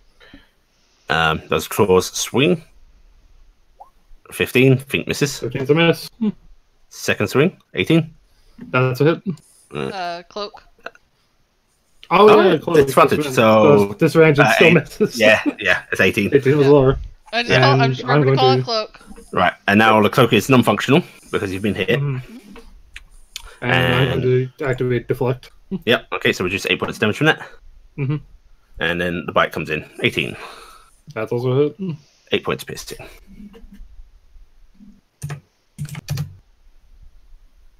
You can hear it roaring in guttural giant of "You killed Fluffy." Yeah, Yes, actually deflect that second one, I believe. Because there's a thing about 2 weapons in deflect. If you're dual wielding deflecting, you may use this to 2 attacks instead using the same reaction. Oh yeah, you can deflect the second one if you want. Chronos. Okay. I thought you told me I couldn't do that until I got the unarmed to master. Oh, this now. Because that was the thing I was asking you about before. Right, yeah, that's right. Because I wasn't entirely sure how to deal with these being, Mhm. yeah. Being Yeah. weird. Okay. Yeah. Right, so that's Troll's done. Faldy, you're on the field. Okay, I'm immediately going to run. But unfortunately, I don't run far. You get boots of speed or something like that. Or, you know, Right, clop. yeah. Whistle, innocent whistle. Okay. Is that your turn, Faldy? Yeah. Okay. Then I'm going to throw things. Yeah. Don't worry. These will be alive for you to get there. RG. This RG does her attack blow thing. Oh, first one, I'm going to punch. Yep, that's a miss. Yeah, you have Yeah, advantage. No, because of the counter flanking. Basically, Oh, in this situation, you split them off. Mm-hmm. Yeah, Just need Cassie to get That's to another fine. position. Yeah, my second one, that's a hit. that's a hit. And then Okay. the offhand on that, which misses. Mhm. And then I'm gonna hit Stunning Strike on him. Okay.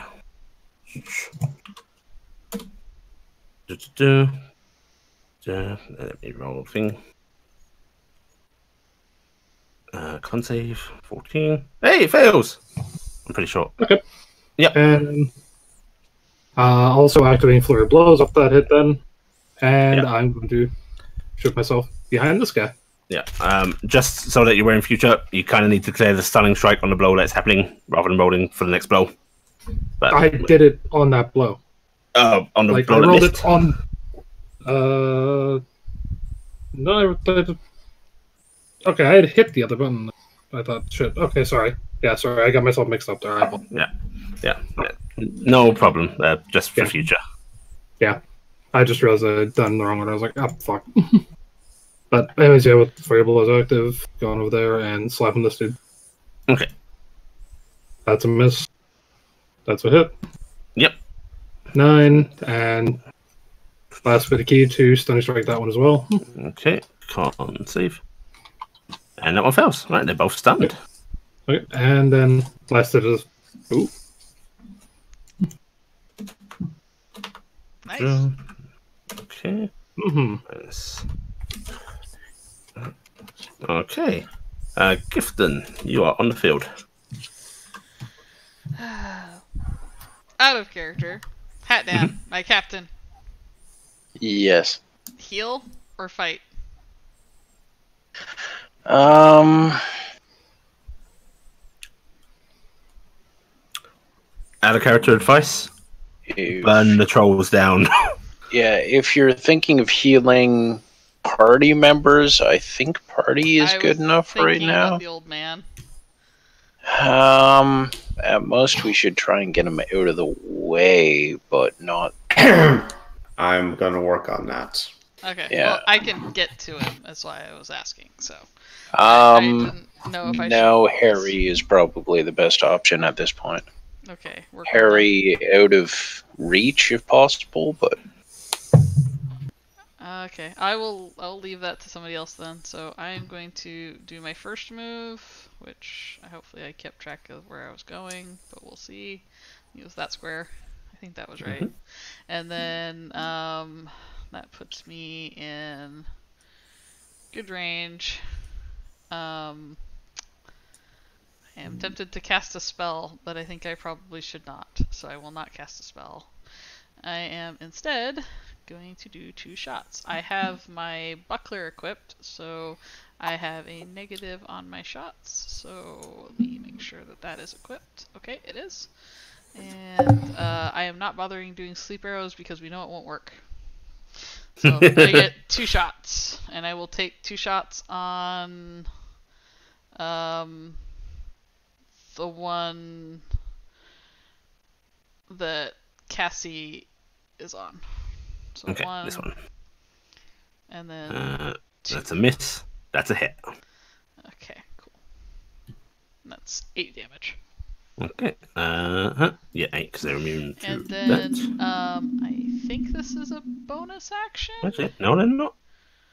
It will take that poison damage. Oh, okay. And bonus action.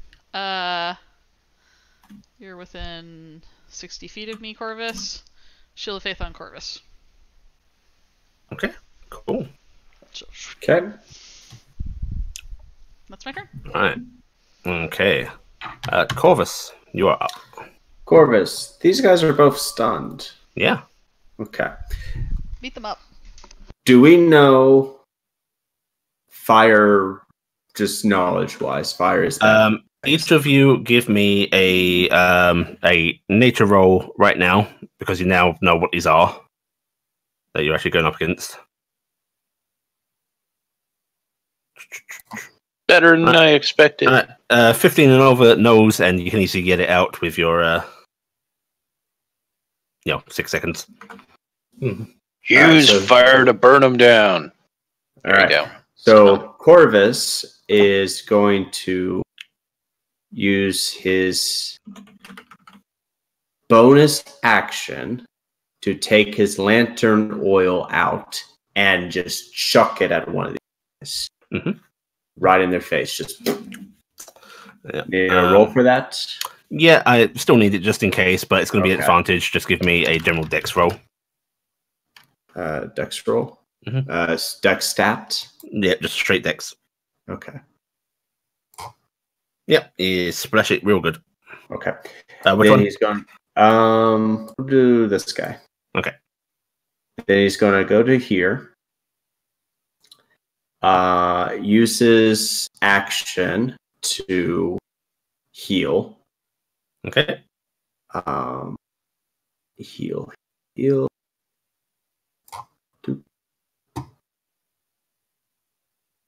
Okay. And then is he awake? But are you healing this dude? Yeah. He's not awake, but you don't think he's going to die immediately on your hands. All right. Can I use my movement? I'm guessing half to move away with him. No, not with him. Oh. You'd have to have an action to actually gather him up. All right. Action to throw. Bonus action to heal. So I just have movement. Mm-hmm. Cunning action. What is it? Cunning action is used by your bonus action. It was okay. All right. Yeah, he's just gonna spend the rest of his movement to go over. Okay. So you're putting the Troll is stunned and cannot regenerate. Yes, there is lantern oil. Carrick, you're up. No, dang it. Would have been perfect. Almost. I love how it is at the beginning of your next turn because you spend the entire turn anticipating, will I get it? Will I get it? so close. Going to shift here Mm-hmm. Right, that's advantage. and using Green Flame Blade and attacking with his rapier. So here's the attack on the rapier. That's a miss. Yep. Damn it. Ouch. Yep. Bonus action. You only have a +2 dex mod? Yeah. Wow. Remember, Charisma Monkey. Also, My remember, highest he stat's only has +3 actually the anyways. best base stats of everybody. Yeah. His stats are really I had well +2 dex, equalized. +2 int, +2 wisdom, +2 charisma. Yeah. Bonus action to use Master of Tactics, targeting the other troll and yelling, "RG, kick you in the shins." Whoever the next person to attack that one gets advantage. Is it on the entire round or the first hit? There, let's push the button. That brings up the question, because it's actually specifically how the help action works. So It's 1. okay, so yeah, it'd be the next attack, and just the one. So I believe. it's We'll run with literally that for now. We'll double check it, later. yeah, it straight up is the help action. It's just Is that your turn? Yes. Right. Cassie. Okay. So if I were to move up like this and over to here, I do not provoke attack of opportunity, correct? You don't provoke attack for opportunity because they're both stunned right now. Okay, so I'm moving to Yeah, there. they're both out right now. Why are you moving to there? Are you trying to do something? I'm interposing myself that way. RG gets flanking and Nope. oh, You've got someone on the other side of you. You can't You flank. have someone counter flanking you. Yeah, you're being flanked by the other troll. oh well, then I'm interposing myself. Never mind. I was If you trying to move come like up. over here, it should- Yeah. No, I was trying to come up with something interesting. You were trying to create a flank, so Yeah. Both. Nah. both. Yeah, you better sticking with RG's Carrick's flank rather. Do you Then run attack I of am- opportunity moving out of range of the other one though? They're both stunned right now. Oh, good point. Yeah. The time And she wouldn't have. And she wouldn't have been before- moving out of reach anyways. So. Yeah. Oh, I didn't know how far they threaten. Okay. So well, she then- would have But been they alongside the can't do whole time. anything because they're stunned anyways. okay. But she So just I'm, so. I'm hitting. Shh. I, I'm hitting. advantage, so roll again. Okay. Okay, hit. Okay. 2? Oh, wage. Okay.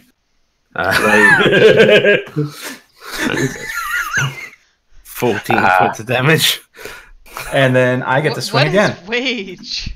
Wait! Wage! It's a very childish way of saying rage. Wage. Oh, it's Alright. with a lisp. Roll again. Make sure you got advantage on this time. Yep. Click. Ooh, good thing. That's a hit. Yep. Okay. Very nice. Look at that wage Eh. bonus. Yes. So much wage. And then blap. Okay. But I think it's just it has disadvantage on saves. That's what it is. Okay.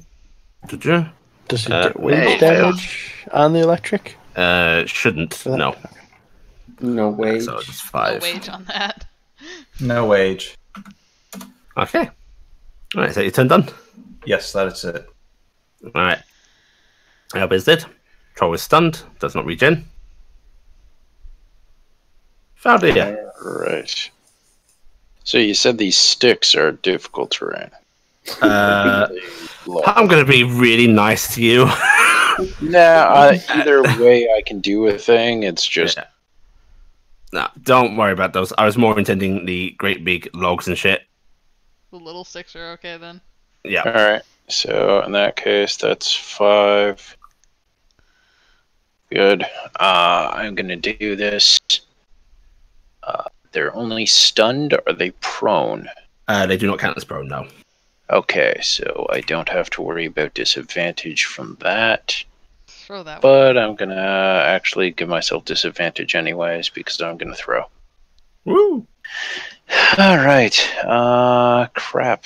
Did I not put any throwing? Oh, yes, I did put a throw. That's what I thought. All right. I am going to throw a battle axe. Mm-hmm. It's just going to be a D4, a D8 plus 4, and it will be slashing damage. But I just have Okay. thrown weapons under. Oh, that is a miss, I'm afraid. I like Yeah, how but you you wanna asked try for to roll damage type. I appreciate that. Yeah, that's because That's a variable, It's yeah. a good plan. Yeah. I'm not going to throw another one. I'm just going to hold the maul. Do you want an out. inspiration, Matt?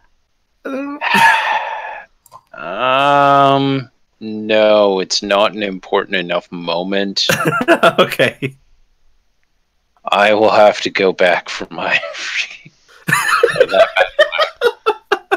I love the saga of Faldir throwing. You're gonna be like, all right, so my vestige throwing thing. Can we get rid of that? This might seem like all these MO is just with I like to think how like Thaldir's basically a failed Dane. Right. Anything else, Faldir? No, at the moment that is going to be it. Hey, technically it's a free interaction to pick up a rock and throw it if you want to use your second attack. Fine, You throw that. fine, I'll do that. Yeah, go for it. Eh. That's a hit. Yeah. Okay, yeah. 8 points of damage. Hey, Faldir. I figured that. How do you want to do this? I want it to be as pathetic as possible. Because Okay. that's exactly what it is. Right, Faldir. You see this battle axe go sailing by, like it's doing that beautiful arcing twirl as it sails for past its fuck's troll. sake. I wanted to And think, he hit like, Faldir. does it hit this right here? Like, or over Yeah. to that next tree? Just above Yeah. the guy's head, just boom. Impacting that tree. You hear Faldir cursing, and then you just hear a whoop as a rock impacts the troll's head, and already stunned, it just sways a bit. Its eyes sort of glazing over, and then it just tumbles backwards. I like to think Was he that thing picked up like the rock 2? and threw it out of annoyance. Fucking, it was at 6 points of HP. Okay. He could That's pretty awesome. Pretty awesome. Okay, Valdir. Valdir, my hero. Alright, Archie. Okay. Punch. I should have Advantage on advantage. that one. That is a hit. Advantage anyway, yeah, just in case of the crit. yeah, roll again just in case of crit. Yeah. No. No crit. Oh, but close. Go ahead and do your damage. 7. Alright, 7. And then That's a hit. It was just. Oh no advantage on these ones, but it's still a hit. mhm. Okay, 11. And then okay. Actually they're not stunned because it's my turn. Yeah. Yep. Right, and that's it. Cool. Alright, very nice. Alright, anything else? Oh, actually should have had advantage because they're stunned till the end of my Okay. I'll go ahead and roll just in case you get a crit on that last one. That's the wrong fucking button. That's a dream button right there. Okay, no crit. Okay. No, but Give good them. enough. Hi. In the light of the day, in the dark of the night. Hey, that's a hit. I'll always be. Alright, I should probably resolve that one first. Yeah, that. That's very nice. Yeah. And that's a miss, unfortunately. Oh, is it? Damn. -1. Yeah. -1. Yep. That's 12. Okay. Any movement or bonus actions?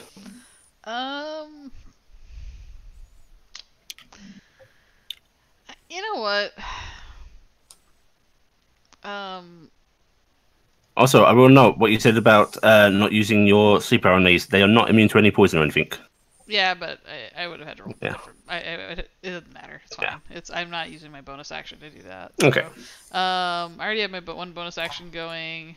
I guess we'll move, but see.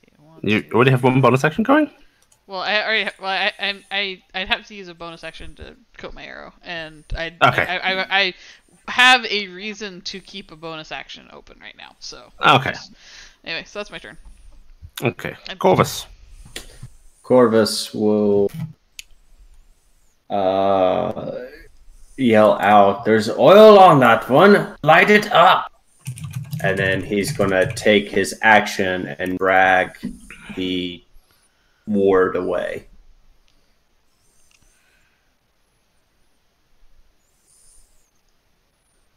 Okay. Yes. All right, you're picking up half speed. Yep. So 30 if he uses everything. Mm-hmm. So 5, 10, 15, 20, 25, 30. Put him right there. Okay. Does trolls count as a candle or a torch?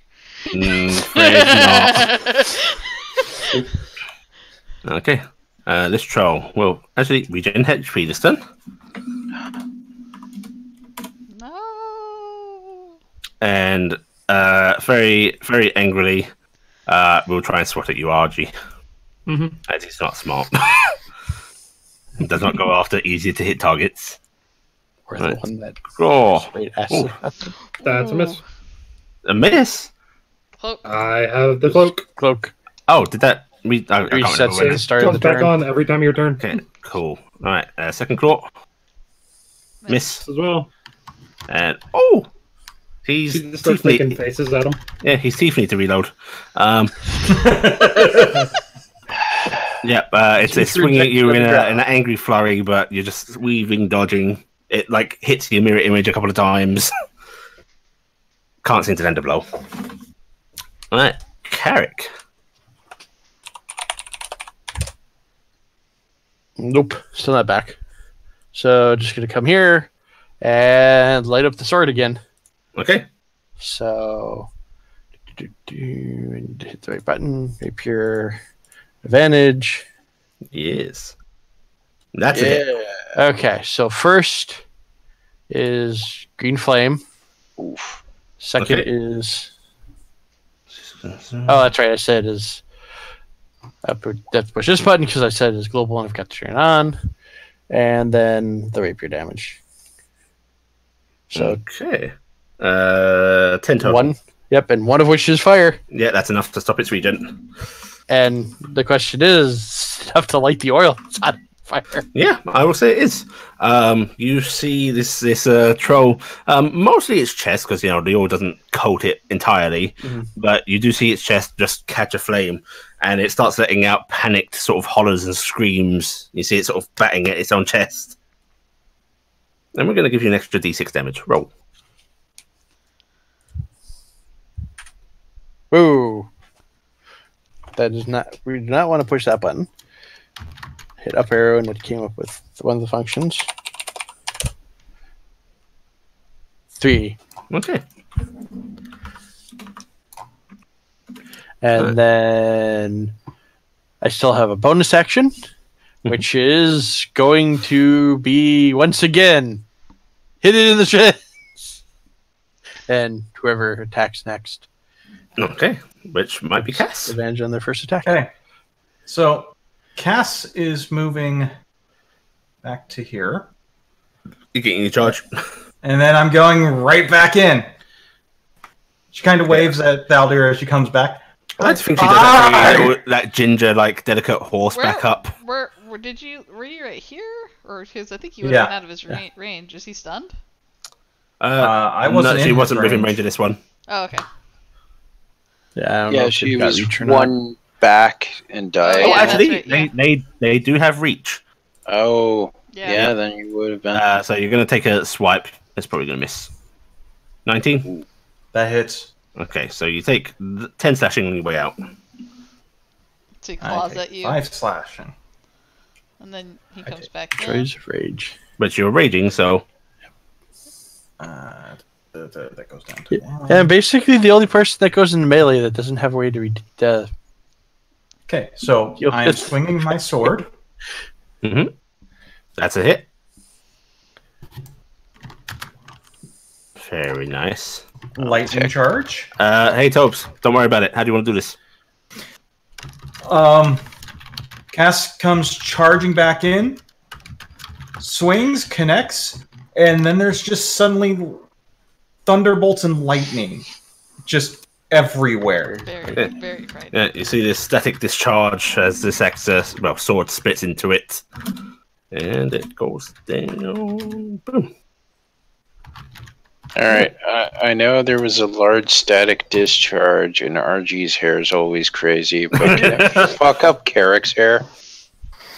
Little frizzy. Very nicely done, Cass. Unfortunately, the one that's not on fire regenerates 10 hit points at the beginning of its turn. It's alive! And it's going to spend half its movement getting up. And it's going to lash at Carrick. Okay. Because of the acid. Only he lashed at Carrick from 5 17? feet to the left. That is a hit. Right, that's 10 slashing. Okay. Second swipe, 14. Miss. Okay, and then it tries to chomp at you. And misses. Alright. Valdir Forgehammer. Well, I wish he had swiped at Carrick from 5 feet to the left. But see, I'm wishing the two were right next to each other so I could light them both on fire. Yeah, I was checking you in the reach of your green flame blade. It's like, oh. Yeah, I had already looked at that because I knew there was 5 feet. I couldn't remember if it was from me or from the target. Valdir, surely you won't miss if you throw at this range.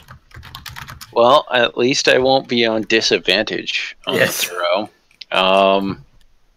Luckily, while I am down a battle axe, I have a maul in one hand. I will pull out a warhammer in the process of getting there. I forgot to. Oh, all right. And I will throw a warhammer at him. Go for it. Hey, it's a hit. Hey, goes back down. How do you want to do this? just slam right into the same spot as the rock. Okay, so it gets back up, swipes at Carrick, and then Faldia just launches another thing at it at point blank range, and it does the exact same sway and collapses. Stay down. Right, how many of you have things that can make fire? Hi. Yo, Hi. Right, we're gonna, because you've got plenty of time to act before it gets up again, we're gonna assume you can light this up, right? as soon as someone lights it up in between now and its turn coming up the end of the list. Yeah. All right, I want to do one thing though. What's that? Technically, it'll be another turn, possibly. You want to roll to get your breath weapon back? I want to see. I can't type though. It's roll. Nope. Okay. You can Right, but we go through the listing. Who wants to throw oil on it? Who wants to do what? If We're we just say going use to wait the until stick, Carrick stabs it with his Can fire blade. I use its arm as a weapon and just light its arm? I mean, No. I'm waiting for Garrett because I don't have lamp oil. Right, so basically, Carrick's turn comes up, and you manage to set. Basically, you can plunge your rapier straight into it with Green Flame Blade active and set its body alight. And we're out of combat. I'm gonna go get my axe. You're gonna go get your axe. what about your other axe? Ow. The one that's in the tree. Because one's in the That's body the and one's one. in the tree. Oh, that was a warhammer that hit him. Oh, that's a Warhammer. You picked that up on the I'll way. pick that up on the way. Yeah. Why are you even bothering to go get it? Why not just hold out your hand and wait And- patiently? You I gather don't that up. have Because that we fire. ability yet. Corvus, I imagine you start checking over this guy That's later. properly, Mm-hmm. and we're going to leave the resolution of that until next time. Okay. RG and I may have to on my end. What's that? The buckler was revised, it seems like, and Yeah. it's We now. will check that out during the week. Okay. Yeah. Good job, everybody. All of you take 1,100 XP. What? Wow. Yeah. Oh, you're going up in higher tier challenges now. The XP grows. Oh. That was a good encounter for you. 850. 8050, I mean, sorry. Yeah, that'd be really unfortunate.